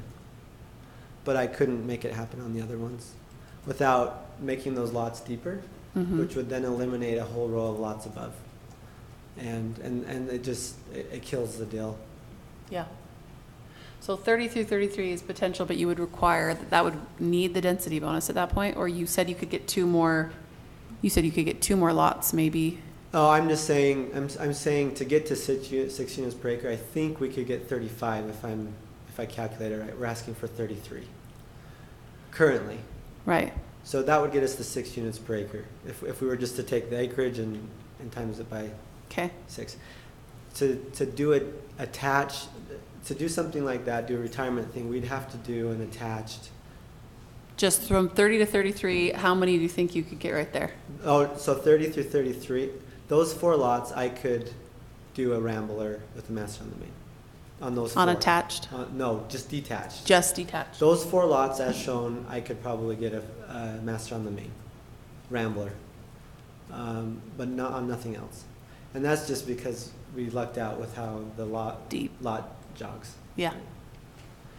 To do a pure retirement type project, I would need to go to attached and unit Porter Walton plans. Right. And then the lot values drop. Go down. But I'm still paying Right. for the land, so I would need bonus density to make that work. And that, again, we steered clear of any bonus density. Right. And I think for good reason. I think that was smart. I was just going through a hypothetical of if there was a way to incorporate any kind of master on main in this community, because I mean, granted 33, if someone's trying to retire and get a smaller lot, that would sort of not work, but. And it looks big, but that's because all the other lots are smaller. So, but then there's going to be some easements through there to reroute those sewer lines and stuff like that. But yeah. That's just a conversation I wanted you to think about, to have with you, We so thought you could think about that. 'cause And retirement, and that's why one of our original proposals was those retirement housing, those duplexes. yeah. I just know we have a huge need in Centerville, and a huge desire for people to stay in Centerville and maintain you know, residents here, Yep. but also have that ability, so. Taylor? Yes. I have looked through staff's report, and I actually think that a lot of these, some of these comments now become duplicative of ones that Yes. we've already discussed. Exactly. So you're lucky. I think I only have one left as we're looking through here. And I am, you're even maybe going to double look out here because it's more of a question for staff. So Corey, I'm looking at page 8. And this is with regard to the tract perimeter setback and buffer requirements. So obviously, the RM rezone would require something different, but with the PDO, this allows us to change these setbacks, right? No, the No. track perimeter is a PDO requirement. Got it. As you adjust everything inside the project, the perimeter is protected from the adjustment. And, Oh. and the updates we sent to staff that you haven't seen. We adjusted. Oh, I'm We sorry. adjusted those to 20. Okay, well then that was an easy answer, see? You got at least one easy answer. Okay. Hey, I've been hitting you with hard questions, so I'm No, glad and- to give you a softball. Just real quick, again, I spoke with Corey the other day, and we fully understand that we should have provided more information Okay. based on our conversation. But I hope you understand where we're kind of coming from on our end about just, we're trying to play it safe with what we're asking for, Sure. but also being able to fit it within the market that we're in today. I have asked you all of my questions, and I sure appreciate you for taking the time to answer them. Does anyone else have any other questions, or is there anything else that you would like to tell us in response to the staff report, or just generally? I know I've been giving staff a little hard time over the last couple of days. That's partly because I'm stubborn and don't want to blame myself for some of the things that were not caught. But we think we have a good project, and we want to work with staff as long as Corey doesn't block me anymore on this phone. Just But- last Monday, that's all you get blocked on. But we're hoping to come back next time. When's your next meeting? They are booked up with the 25th, so this would be the August, what date is that? What's the first Wednesday, or second Wednesday in August? So we could be prepared for that August meeting, if you quickly turned around a packet. August 8th. We'll get something to you. Is there a public hearing still on this? Because we haven't had that public hearing. Yes, we haven't even gotten to that point yet. Does anyone else have any questions for the applicant? No, I think the questions I had were covered pretty thoroughly. Thanks. Great, thank you very much. All right, now this matter has been scheduled for a public hearing, so we'll take this opportunity at this time to open the public meeting and invite any member of the public who wishes to speak to this matter to step forward. Oh, I'm seeing lots of head shakes. Oh, we have one. We have one taker. Will you go ahead and state your name for us? Alan Arbuckle. I actually live on Pages Lane, so I didn't plan on coming to say anything, but as I listened to what the comments and things, I'm impressed with the project. I think it's a very doable thing for the neighborhood. I mean, it's going to complement it well. It's a lot better than what's there now, a vacant building. The only thing that would be better is if there was another Dick's Market there. But since that's not going to happen, this is a good alternative. The only concerns, I mean, I know, I appreciate you talking about lighting, and that's important for that area. But the other thing would be parking. I noticed that it was kind of hard to see the details of parking, but I've seen in other projects where parking has really been an issue, where they double stack to get the amount of parking that's required for that project. So as you review this, Taylor, look at parking, make sure adequate parking for visitors is not just the people, because people have friends come over and they have a tendency to park on the street. And it just becomes a bottleneck for other projects I've seen in other communities closer around here. We won't say Bountiful, but it's there. And they are, I mean, even the city people are sorry they allowed that project to go through. So my biggest thing is making sure they have adequate parking, but I think this is in the right direction, and hope they can get this thing through.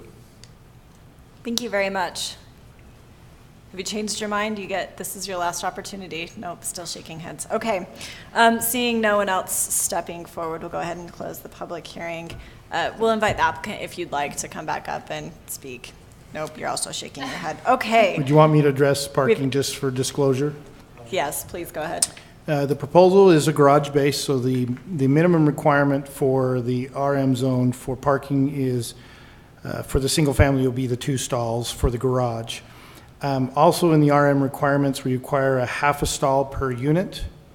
And so that would be, what's 33, 17, 15 or whatever. They have 24, so there's a parking bank along the park here. There's a parking bank here, and there's a parking bank over at the tot lot. That's 24 additional parking stalls. Yeah, and then it is a 27-foot wide road for the pavement width. By fire code, that would allow one-side parking. We don't count that as parking because we want to keep that as open as possible. But the parking, we used to not have the visitor parking calculation of half a stall per unit. We do now, and they're 0.75 stalls per unit, so they exceed that code requirement. Great. So- You're welcome to come to the mic, Taylor. There is another bank of parking by lot 21. Yeah. I think there's 30 stalls if I'm not. Oh, yeah. Yeah. Just right there by lot 21. Right Where his here, cursor is. here. And then we actually will not allow on-street parking in the CCNRs. The curb cuts for each driveway, the driveways are going to be pretty close together, right? The lots are only 50 feet wide. So in the CCNRs, we will not allow on-street parking. Even without the on-street parking, though, Corey, they still exceed the visitor parking Yes. calculation. Yeah. Yeah. Okay.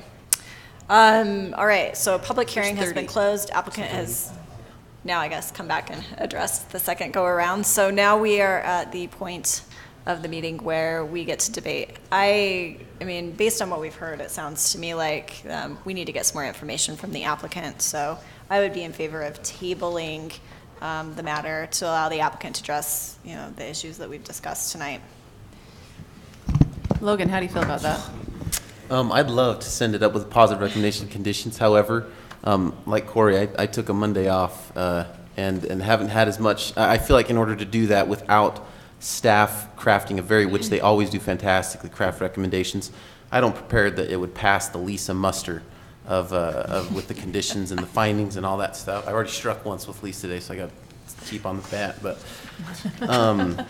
that being said, so sadly, I support you, Chair. It's not sad that I support you. It's just with regret for not being able to accomplish a positive recommendation with conditions. I did want to add one thing though. It is my understanding, and Lisa, this might be a strike as well, so I apologize if I misread the code, but the PDO overlay has within it a certain amount of flexibility, both due to its legislative nature, in addition to just the flexibility in the how we apply it. We as the Planning Commission can go quite a big range on that flexibility in our recommendation to the ultimate body of the City Council. With that in mind, the affordable housing issue, which I don't think we should ignore in this, nor in any of our decisions, has lots of contributing factors, tons, federal level, state, city, market, everywhere. If every player in that condition were to say, well, even if we pull back our requirements, we can't solve it, we're just going to go forward anyway. That's a classic prisoner's dilemma, where all of us, with the inability to act in unison, sometimes decide to just push forward with our contributing factors to the affordable housing issue. I would encourage this body, as we come back with the staff report and consider what we will recommend, to use the flexibility in the PDO zone to not contribute to the affordable housing crisis with costlier materials, more aggressive architectural styles and elements. While I recognize that it creates a quality product, increases that expense, which has a correlation with quality, there are negative consequences to that. And I would encourage us to view that as we move forward. Logan, given my comments that I made at our last Planning Commission with regards to the issue of affordable housing and where we see housing go, again, that is something that I am definitely cognizant of. I think that we have boundaries in terms of what we can do, because we are not a legislative body. We're a planning commission. We're an administrative body, and it's our obligation to, whether we agree with it or not, administer the general plan as drafted by the city council. And so I want to caution us, right, that I think that we can be cognizant of that. I think we should be cognizant of that issue, but I also think that we need to do it within the confines of the general plan and the legislative direction that we've been given by our city council. Yeah, and just so it's clear, I'm not advocating breaking the law, Lisa, but within the flexibility, that we have, being a legislative recommendation and the inherent flexibility of the PDO overlay, I think we can demand 360-degree architecture. We can demand that stone go 75% of the way up, or we could say there are other ways to meet the code there. And so, yeah. But, sure. Yeah. Yeah. Or pick and choose which things we're doing that have the greater effect.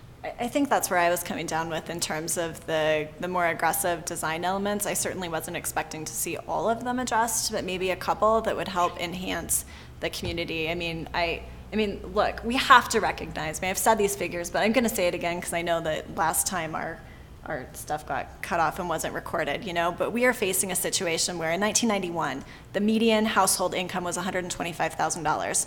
Now that's up to $347,000. Over the last 26 years, the average housing price has increased 5.6%, which if that continues on demographically, that's a generation of demographics. And if that continues on unchecked, just as it's been, if it just continues on the same path that it's been in 2050, was it 2050 that I said? No, 26 years out from now, the median household along the Wasatch Front will cost $1.3 million, which is $236,000 in today's money. That's what we are leaving for our children, entering into a time when they want to raise their families. And so I think that we have to be cognizant of that as we're moving forward. And I say that also recognizing that we have to do it within the administrative boundaries that we have. But it is an issue that I think that we do need to pay attention to. Yeah, but I think that being said, I don't think that we solve that by throwing a bunch of stuff out there that in 26 years we look back and go, oh, that was a mistake. That was, we were trying to solve a problem, but created a different problem along the way, right? Nope, So. I agree. I don't think that we need to go thermonuclear on it. I think that we can take small steps. And I think that even small steps will make a difference. And you look at this development, and I'm really excited to see that they're listening to the community, and they've come back with a solution that I think is taking that step forward, right? I mean, it's looking at, we're putting in medium density housing, but in a way that I think that the community can get on board with. I think this is the direction that we need to be going. Can it be too, Corey mentioned energy efficiency type things. I mean, it doesn't have to be stone and really fancy exteriors. There's some other things that would help to make that housing more affordable for people once they were in it, because they would realize energy savings. Yeah. So I hope that can be taken into consideration too, just because while this will probably never be considered affordable housing, because of its location and its redevelopment and the way that it is, it still can be affordable for people once they're in it. Geothermal, go. What about the discussion of inclusionary zoning? We haven't talked about that as a body specifically in ordinance, but I think, I think we are also doing a disservice to our residents and to the types of residents that we have by being so worried about density and being so worried about certain things like that. I'm very aware of the difficulties that come with density, and I am not a proponent of just high rises all over, but I do think it's important that we recognize that we have a great need in our community for inclusionary zoning, meaning specifically empty nesters, people who don't want huge lots. And I like that this project addresses the smaller lots that people are wanting, but also I just wish that we could somehow get past our idea of this big bad density ruining everything in Centerville, when really, it could really add to, like, for instance, this project, I think it really could be added to if we had some townhomes that had masters on the main. I think it could be really a benefit to this project to still have single family mixed with other different types that allow for a diverse community, that allow for needs of our residents to be met. I think that's something that, I don't know if, I mean, I know that the city council has said some things, but I wonder if, I feel like as a body, we need to still go with what we feel like not just will get passed by the city council, but what we feel like is the right recommendation for our city and what is the right recommendation for our residents. And if that means that we say to the city council, hey, we understand that you don't want to increase density, and we are following the code RM as changed, the general plan has changed, but I would encourage us to talk about and be supportive of a density bonus if it adds to the project. And I think to spin off that, I didn't call it out in the report, but if you go read the report, the general plan language was to transition the medium density from single family on the east side to the higher in density to the middle. Defining this as single family homes will take away that opportunity. I know that the safe won't change from the developer, I get it all, but back to the theory of what's written in the code and what's written in the general plan. It wasn't intended by the language that everything is single family. It was intended that the medium density would be a transitory density from the commercial through the townhomes to the single family in a small neighborhood fashion. We still have the other portion of the commercial yet to develop. If you put single family in the middle here, you've defined the single family on the other end permanently. And now you've lost the intensity transitions and the 20% density bonus opportunities.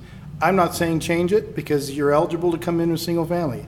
I'm just saying so recognize the arguments that are made. Well, and I want to put a hypothetical to you. We've got people in big homes in Centerville that cannot leave because they don't want to leave Centerville. Mm-hmm. That then slows the amount of homes that are available for families who want those homes. They want those homes. They want to be able to stay in Centerville as well. And so it creates this pull and this tug that people would love to have a product that gives them the opportunity to stay in Centerville. And by us as a commission saying, well, you know, we know density is the big bad word, so we're really not even going to touch it because then everything won't even get approved. I think we have a moral obligation to say, we know that this is right for our community. Whether or not this goes up and is approved by the city council or not, we have on record that we feel comfortable and feel like this is the right thing to do. I'm not saying density and density bonuses are always right. I'm just saying in this type of situation and in many situations, if we really want to talk about inclusionary zoning and we really want to talk about the needs of our residents, we need to have a conversation about that. But so I'm going to disagree with you just a little bit. I think our responsibility on the Planning Commission is to do what we feel is right for the community, given the desire of the community, the citizens, and what the community wants to see. Exactly. And stuff. And I think that I think Taylor's pretty smart with this in listening to the open house and the other conversations that have been had, that density, at least right now, probably for who knows how long, but at least right now in Centerville, density is an immediate loser for something like this. You know, I think that a lot of the residents don't want to see density, and whether you agree with it or not, whether maybe that works out right or wrong, that's the fact. That's the truth, that density is a four-letter word for sure. And so for many residents, and it would be really, we can't blanket everyone. No, but enough to that I would say that the composition of the city council currently reflects that, at least, you know. Right. Anyway, the flip side of kind of one of the things that you're talking about, though, Becky, is that people live in Centerville and don't want to leave Centerville, and so they're looking for something small. That's true. But Taylor had mentioned that these homes were intended to be a small family or starter family, you know, type of a thing. Because I think that's great as well, because a lot of times what you get is people come to Centerville with a young family, and then they're looking around Centerville going, okay, I want to stay here. Where can I find a large yard, a bigger yard? You know, my family's now, I've got 4 kids or 6 kids or however many kids we seem to have around here. And I need more than the 15-foot backyard that these ones have, or 20-foot backyards that some of these have, right? So they're looking for bigger homes. And I think that you know, this is a good way to do that. And then maybe that'd take the pressure off of taking some of the larger lots that we have in the city and carving them up as small as we can get them, because there's a demand for that bigger lot for people who want to stick around and stay with a bigger lot and a bigger yard and stuff. Anyway, so all that being said, I think that, you know, certainly in a vacuum, I really like this project. I am still, to be straightforward and honest, I am a little bit concerned with the almost hodgepodge feel of things. We'll have commercial on the west side, and then even the notch out where the salon is going, and then residential, and then commercial again on the east side. And I worry about that kind of weird transition to and from and back and forth type of a thing. But I don't know, I'm interested to hear more about how we resolve some of the stuff that we've talked about today. I think that where you'll see this go is this is the first part of this whole area becoming residential, right? Yeah, I mean, and that's what I see it doing. This is the tip, and it will spread. And I think that's maybe something else that we need to talk about. I think there was a comment in the staff report about stub roads for the future, and I think that let's make sure that we talk about that as well, so that this can be scaled. You know, maybe the nail salon doesn't work out and they want to do something, they want to sell out. So what do we do in that space? Then maybe Dick's Ace, despite things seeming to be going really well for Fred right now, doesn't work out and he's ready to get out, you know, and who knows, maybe DI to go somewhere else. So I just want to make sure that before we finalize this thing, we've also talked about how does this scale to the rest of the area. Becky, I do want to say that I really appreciate your comments, because you know, in an ideal world, I would like to see maybe something a little different here too, and I'm not as concerned about density as I once was, which is not to say that I want to see high density here, right? But I think that you can do medium density, and in a way that I think sometimes people, when they are concerned about the word density, it's really more multifamily housing. Right? I mean, people say density, but really it's that they don't want multifamily housing. And I think that if it's really that they don't want transient. They don't Right. want transient renters. Right. They don't want different housing types, which is, again, it goes back to the article that I had cited the last session, in terms of that's part of the reason that affordable housing is an issue, because you have local communities who are zoning against different housing types. And I think that not allowing that contributes to the affordable housing crisis that we have now. And so, you know, I would certainly be more comfortable with some multifamily housing that opened up some of that green space, so that it wasn't just single family houses packed in there. But that being said, I mean, I look at the poor developer, and they've been back and forth, and they're feeling like they're on a whipsaw, right? Because we are schizophrenic, and we keep telling them all kinds of different things, and ultimately, I mean, we Taylor, can't. have you considered a park there for the? Yes, dog park, Taylor.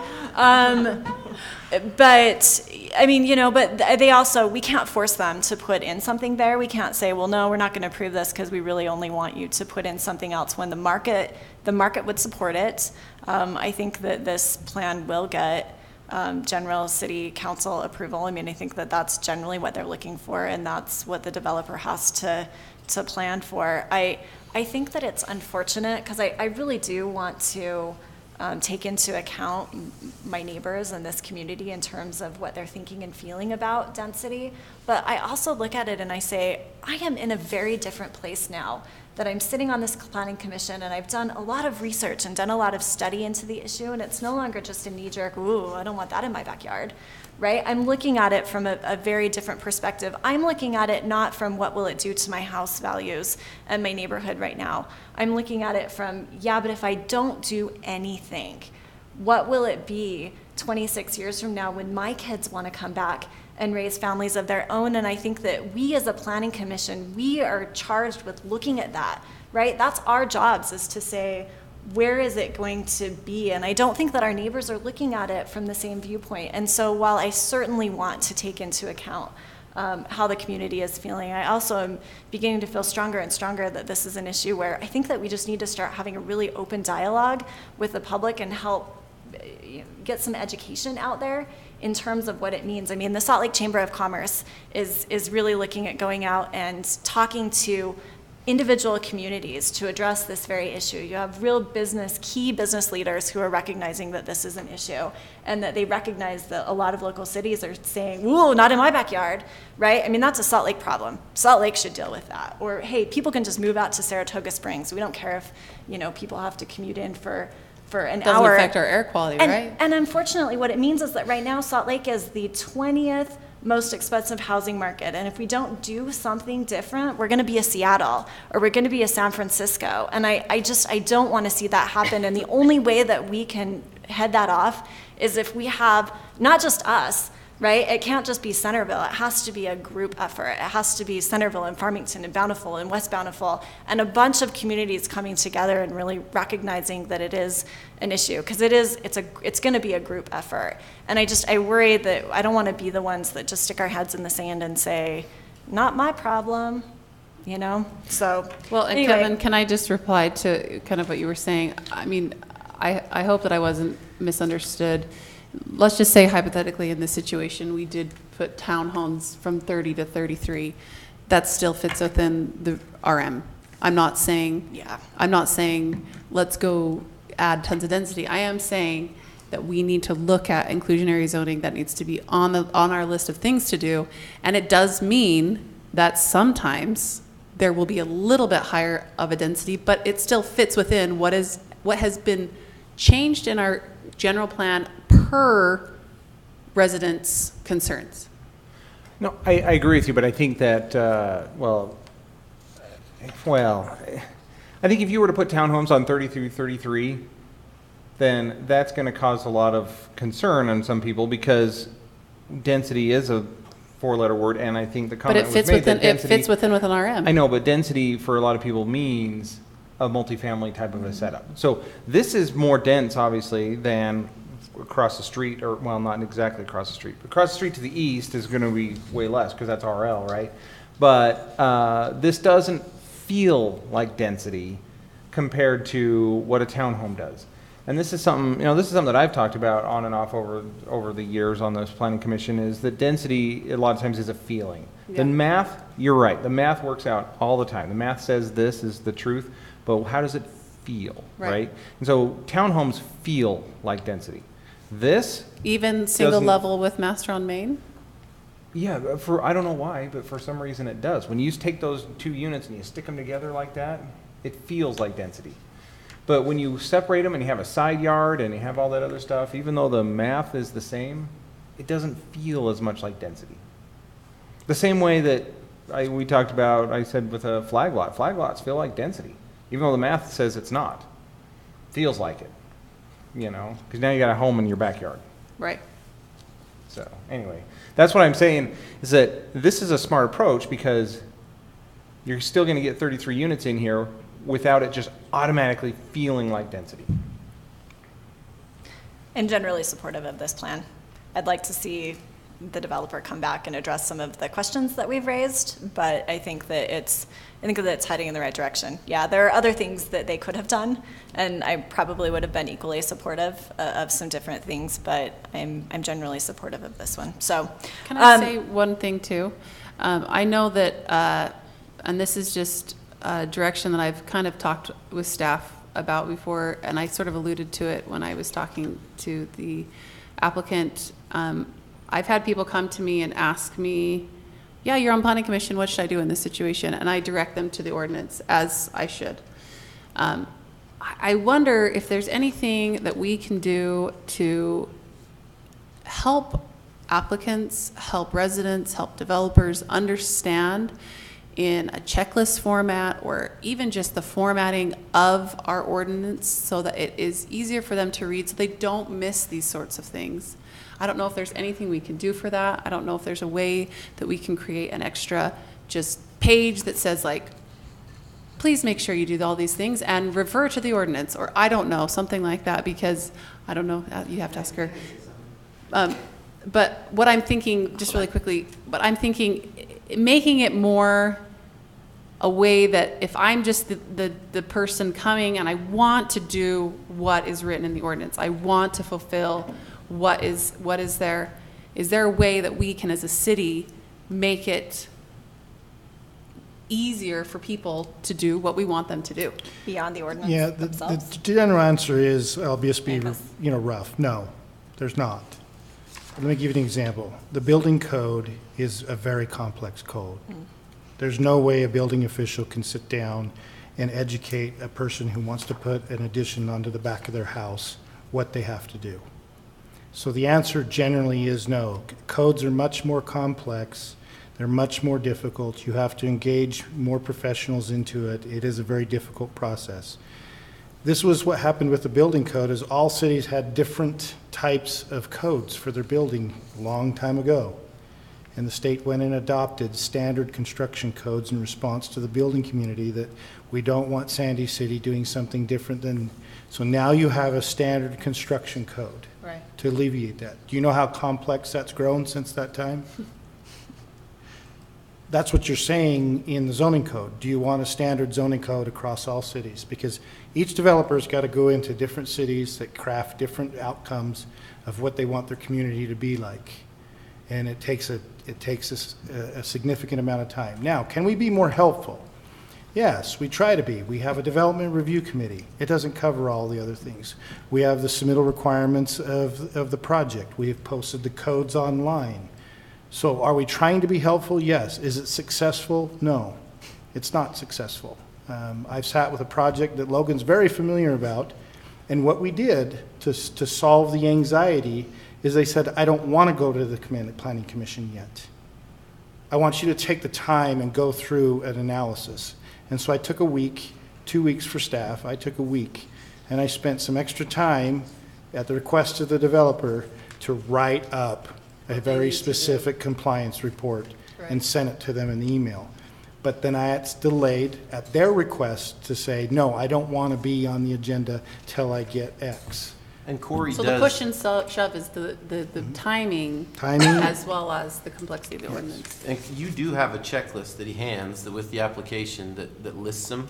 And it's debatable whether there's ambiguity in there, but there is a checklist that you can march through. Yeah, and it doesn't give, the checklist doesn't say, do you have the financial capability? No, it doesn't say that. But you cover most of the items. Yeah. And I think the heart of the issue is what Corey illustrated with the building code. It's complicated. Yeah. And the developer's dealing with this city, and they kind of have their quirks on this issue, and they really want to make sure this doesn't happen again, something weird. And so each city's kind of different, and that's where you rely on staff, and they're the professionals for that code, and they help interpret it. But I think the beast is zoning can get really complicated. Zoning is complicated, and also it's nice to know that, per the applicant's request, they could delay and get additional feedback before coming before the Planning Commission. Okay, that's helpful. Thank you. All right. Well, I am going to move that we table this matter and allow the applicant an opportunity to come back and address the issues that we have raised here tonight. Do I have a second? Second. We'll go ahead and take a roll call vote. Commissioner Wright? Aye.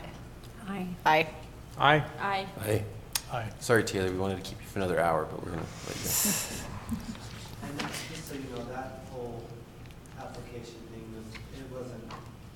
it wasn't any checklist or staffing that was a problem. So don't make them come up with a bunch of other problems. I'm not trying to ask. I'm just trying to make sure that I understand how the process works. All right. Thank you very much. All right. It's painful. That's the summary. You do It's a great painful. job. I just want to make sure that we're, letting people know. Great. Moving to item number 3 on our agenda, we're going to be discussing the noticing for the potential Main Street table of use amendments in the coming weeks. So we'll go ahead and turn the time over to staff. So I have a couple of apologies. I have not, Cassie was kind to offer to take this on as I'm in the middle of doing compliance reports, fire district, the Foothills master use plan for the council agenda next week, and and one day off to go on a family thing. So I did not complete what I wanted to get you, was a full packet of the steps that we would take with the Main Street plan. But what I was grateful for Cassie for is that she took on the task to get you something when I was running out of time, to talk about how She went with the web page, I think, with the city recorder to talk about some issues and maybe some language that we could provide that we could then glean off and summarize even smaller in a notice, putting up signs on the property, so forth, that I was trying to get to you, and I didn't do that, so I failed.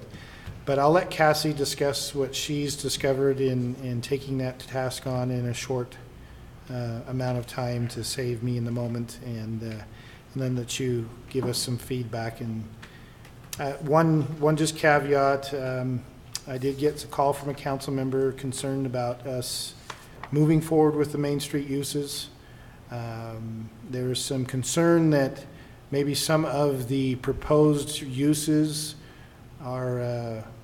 would raise the pitchfork syndrome and take away and deteriorate from the constructive discussion of what people would want. And I had a lengthy discussion, and my commitment over the phone is we agreed as a body to, if it hit this rated schedule, that it be included on the list for discussion purposes.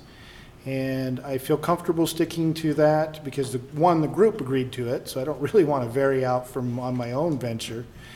But I also think that tension, in spite of the concern that there'll be the person that sees a use and is very, very upset that it may be on the list, I think that's the vetting process. And the example that was given to me is, well, look, you came up with the Pages Lane and came up with the park. That really was, I didn't say awful, but it was appeared as that really side hooked everything. And I said, I think the park was a great discussion.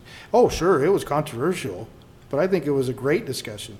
Now, the cemetery was kind of on the heels of the city was deciding whether they were staying in the cemetery business, so I think that got thrown in there on top of as a potential solution.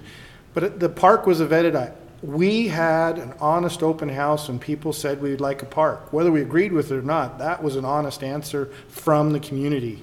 And we had to vet it. As difficult as it was, we had to vet that, because that's what you do, is residents say, I would like to see this, and we vet it. And so I think, it toned itself back. We might have some uses that the public come out and say, absolutely not. But there might be components inside of that use that are acceptable. So an example that's being brought up is the rumored hotel on the west side has somehow made itself to being located on Main Street. Really? Yeah, and I said, great. And they're like, well, we don't want a hotel on Main Street. And I says, yeah, but do we want some type of lodging facilities?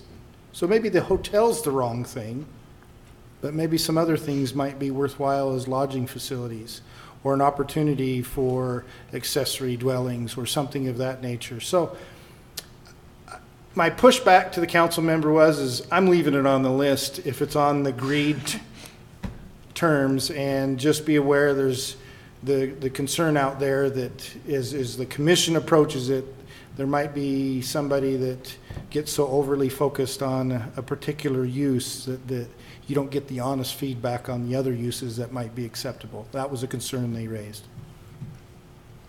So Cassie? Okay. So this is just a super, very rough draft of what I would want the webpage to say, because I think the notice that we send to the paper and kind of post on site cannot have enough information on it. So I think the easiest thing to do is keep the notice short, but refer to them to a longer, more detailed notice of exactly what will be discussed, which includes this very long list.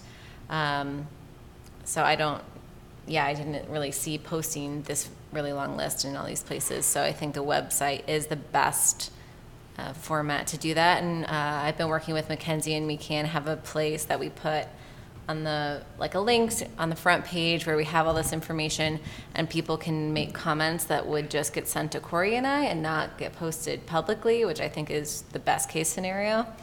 I know that you wanted the why we're amending the table of uses. I know you wanted the conditional use permit definition.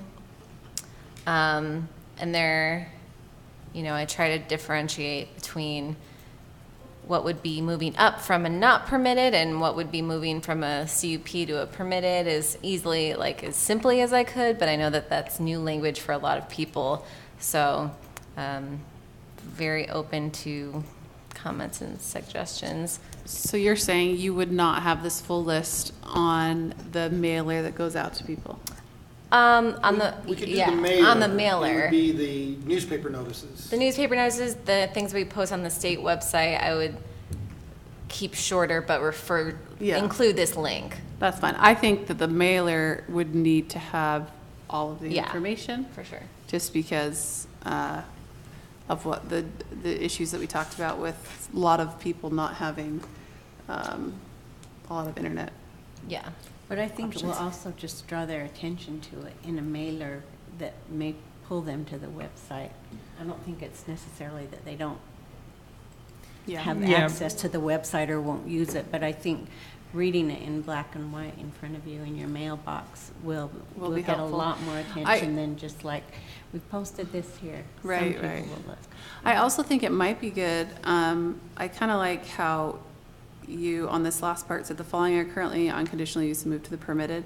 Can you put something super simple right in front of this first one too?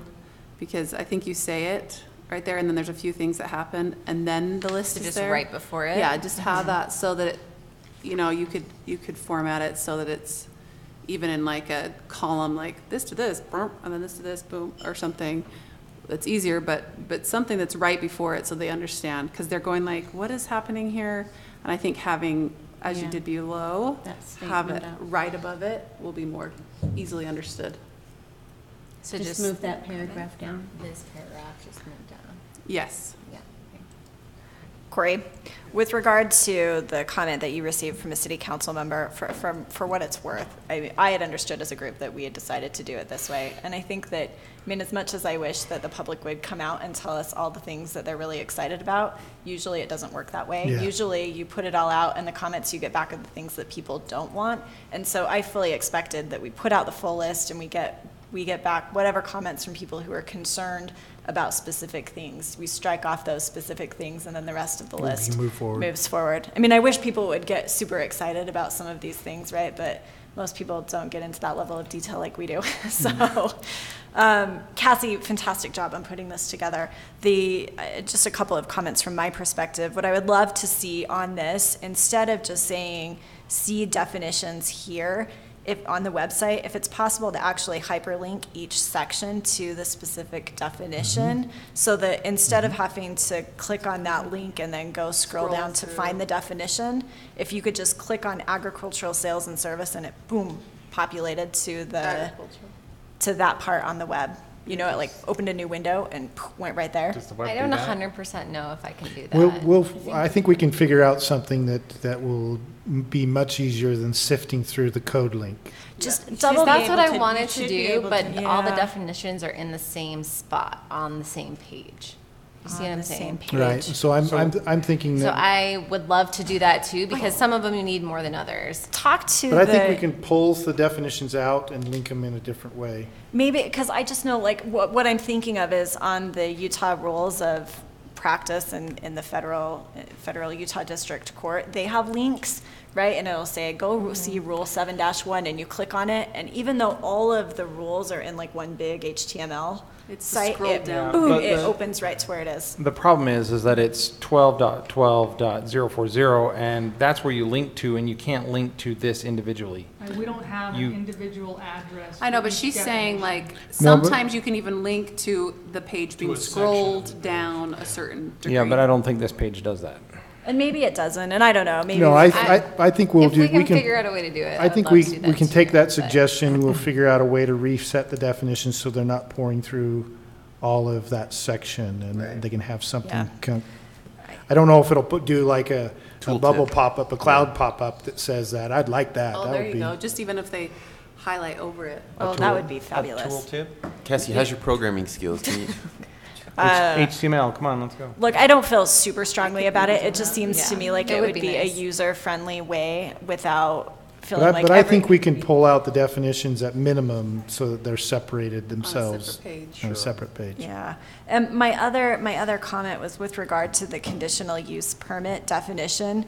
I read this and we understand what it means. I'm not sure that any rank and file member of the public is going to understand what it means, and I don't think they're going to understand it in the way that the city council is particularly concerned about it, right? As I understood the city council, or several of the city council members' concerns, it's that they want the public to recognize that if it is a conditional use, the default is that you get that use less With conditions. Yeah, with conditions to mitigate negative factors, right? Their concern is that they want the public not thinking, oh, they can get this use if, if they meet something plus, right? Or if the planning commission thinks that it's a good idea. They want the public to understand this use, they get it, and the only time they don't get it is if the negative impacts can't be mitigated. So Yeah, I think we can provide a better explanation for that. Conditional use permit for dummies. yeah, kind of conditional use permit for dummies. But that was what I had Careful. taken from the Not for city council. dummies, but I mean, like, that's what I'm saying, no, like that like the book. book. The book. I was referencing a I book. got what you I were know. talking about. Did you mean I say for that all the developers? time. I tell people that I want it in a For Dummies format all the time, because it means give it to me in a simple, understandable way. Or I in, know. I should have said in layman's terms. But no, I really like the way that you described the background in terms of the purpose. I have no comments whatsoever on that. I think that you did a great job. Any other comments as to the designed website? Language? Not As the proposed? language, just FYI, the last thing that says church of place of worship. Oh, Just if you're or. taking this as your template, you'd want it Or. to be or. Or.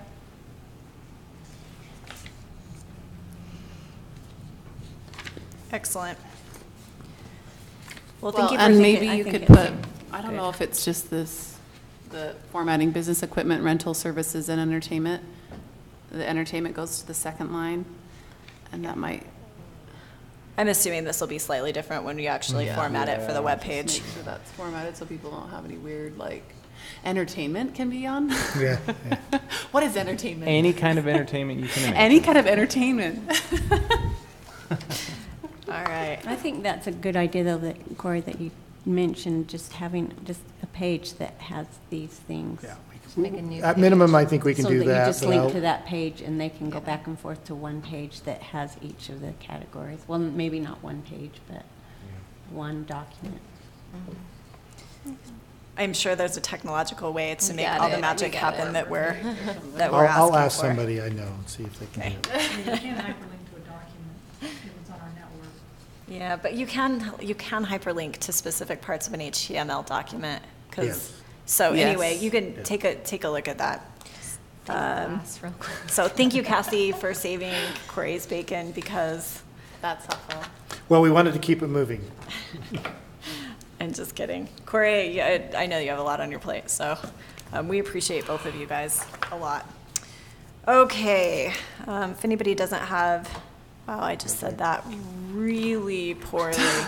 If no one has any further comments, we'll move to the next item on our agenda, which is the Community Development Director's Report. Looks like we have a lot of bullet points here, Corey, so. Yeah, you have a potentially large agenda. That's why I anticipated that tabling would not be till the next month or the next meeting after that, and just for us to prepare. Just be aware that the South Davis Fire District is proposing their conceptual site plan on Main Street on the former Pioneer Gardens site. We've had extensive meetings with them. They do want, I think they have about 5 amendments that we have been wrangling with for a while that you'll be reviewing. So they'll be brought together, obviously the amendments first, and then the conceptual site plan at the commission level lays out as whatever happens during the amendments will be part of the discussion and review of the final or the conceptual site plan and giving them direction that you would expect. We do have on Rawlings Circle, there is a small assisted living, and there's an empty foundation on the adjacent lot if you've ever been over there. They've combined some properties and want to come in and expand their facility. So that's scheduled. We have amended site plan that may stay down at a staff level, but because it's the Walmart and the development agreement, I've got to go through the development agreement exhibit to make sure we're not changing anything in there, because if we are, whatever might be called out, then it goes through the regular process with the commission and council and a development agreement change. But we're hoping, maybe cross our fingers, it can stay down on a zoning administrator level, but I'm not sure. Then we have Fred Hale with his home lot and the accessory building. It shows 3 feet too high. And so the code allows to increased height with a conditional use permit. So that'll be coming before you. I want to treat Fred Hale as, if you know Stan Smoot, anybody remember Stan Smoot? Stan Smoot was a prominent person here, was a former county commissioner, and I think it was I don't even think I was 2 weeks here, and Stan Smoot sat down with me and says, you know, Corey, I got one advice to you, being a developer and a county commissioner. Your job's to make the cash registers ring. So with Fred Hale, we're making the cash registers ring. He's coming back to you again. Poor guy. For his project on there. And then we do have, probably not your most excitement, we do have a small conditional use permit for home occupation.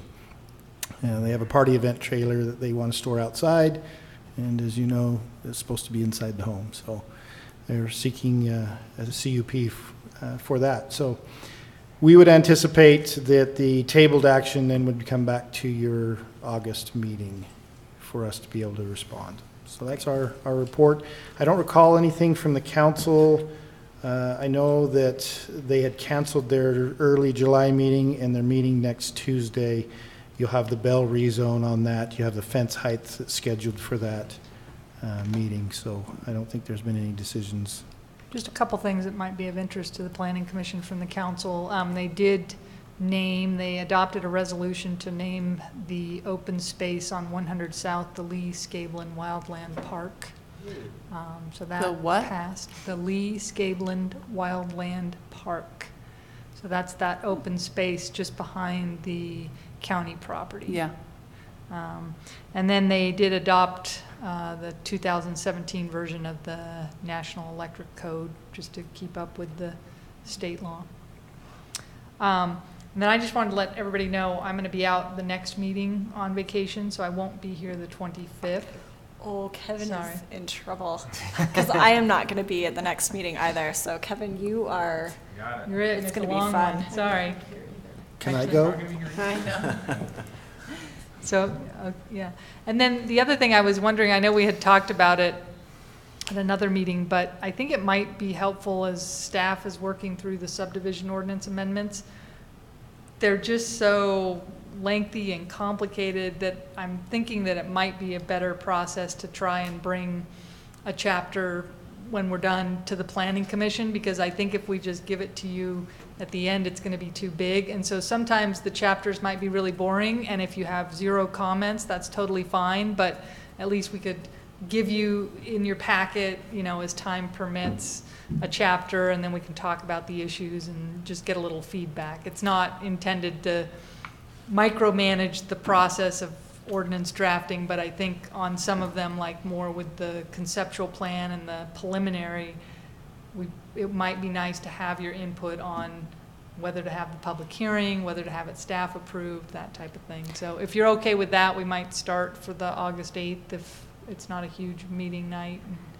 Lisa, I am going to defer to your discretion on what would be the most economical and best way for us to review those. So if that's your recommendation, then let's absolutely do that. Great. I just even, you know, we're going through each chapter with the DRC, and I'm just realizing this is just going to be a big monster of a project, and we may want to finish. I mean, we'll still have to make corrections at the end to chapters, but at least get the input early on as we're making. Some things may be a little bit confusing because you're not seeing the other chapters, and it'll come clear as you see it. But I do think your input, since the Planning Commission is supposed to recommend ordinances and create them, the staff is helping you do that. I think you weighing in on the important processes of, what should be seen, should a public hearing be taken, into account when, I think those are very important citizen planner expectations. And it is the proactive part of, I'm just trying to sell it to you tonight. It is Right, the so we proactive. can work on those It's not goals, the 'cause nice proactive, but it's the proactive. our goals are your goals. Way to sell it, Corey. That's a good sell. All right. We have to eat that. Is that everything, Lisa? I didn't mean to cut you off. No, that's it. So I was Okay. thinking of maybe starting on the August 8th if it's not another very busy agenda. We look forward to reviewing them. And that, it would just be discussion, because obviously at the Yeah. end, we'd wait. We would then do the There will hearing be and everything changes else. along. but- Okay. Moving to the last item on our agenda, we are going to be reviewing the minutes from our June 27th meeting. So we'll do this in our usual orderly fashion, going through page by page. If you have any comments, let me know. Starting with page 1. Page 2. Does it matter, I mean, if line 4, Commissioner Wright asked how the property is zoned? Like how the area in which the property is located is zoned? Yeah, but I think that matters.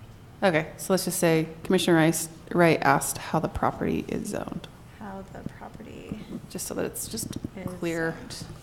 Okay. Any other comments on page 2? Page 3. Page 4. Page 5. Page 6. Page 7. I have 2 changes on page 7 that reveal my right-wing nut jobbery. The first is on line 15.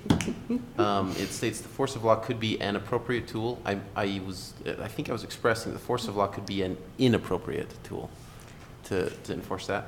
And then the second is on line 21, but he does feel that there could be a legitimacy to move.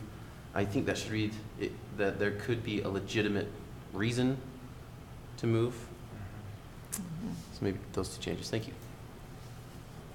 Great, thank you. Any other changes on page 7?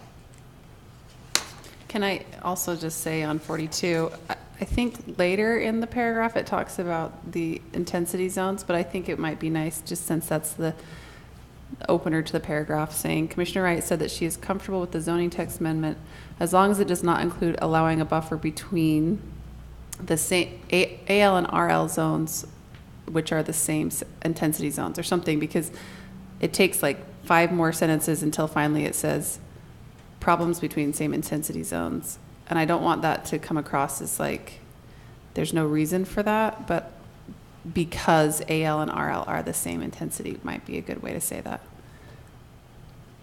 Great, thank you. Also on line 36, it refers to the commission. It should refer to the city council. Any other comments on page 7? Page 8. Page 9. Page 10. Page 11. So this is where I have a little bit of a question. So the amended motion was then voted upon and the motion failed with Chair Heyman and Commissioners Wright and Helgeson dissenting. And then ultimately the motion was, when I said my thing about the CUP and the permitted 8-foot fence, that's actually after the next motion, right? Because that was the one where I dissented. Yes. So You dissented at the second. At the second one, At the main motion. So 36, line 36, where it starts Commissioner Wright, I'd like to take that and bring it all down on 42, because the reason for dissent was that. But I also wanted to say, Commissioner Wright explained that she ultimately voted against the motion because she did not want permitted 8-foot fences where there are currently 10-foot CUP, 10-foot fences with a CUP in place. So it shows that the permitted 8-foot fence is why when there's a CUP 10-foot. Does that make sense, Katie? Thank you. Also on line 42, commissioners shouldn't be possessive. Correct. All right, any other comments on page 11? Page 12. Chair will entertain a motion. I'll make a motion to to approve the minutes as amended. Second. It's been moved and seconded. All those in favor? Aye. Any opposed? Right, they're approved. Thank you all. Anyone else have any burning things that they want to talk about tonight? Anybody else not going to be here next time? So Gina won't be, Okay. and I won't be. Great. Looks like everybody else is still planning on it though, so we should be good to go. I'm bummed to miss that one. I look forward to seeing your guys' discussion on it. So thank you very much, all of you, for a really healthy discussion tonight. I move that we adjourn. Second. All those in favor? Aye. Aye.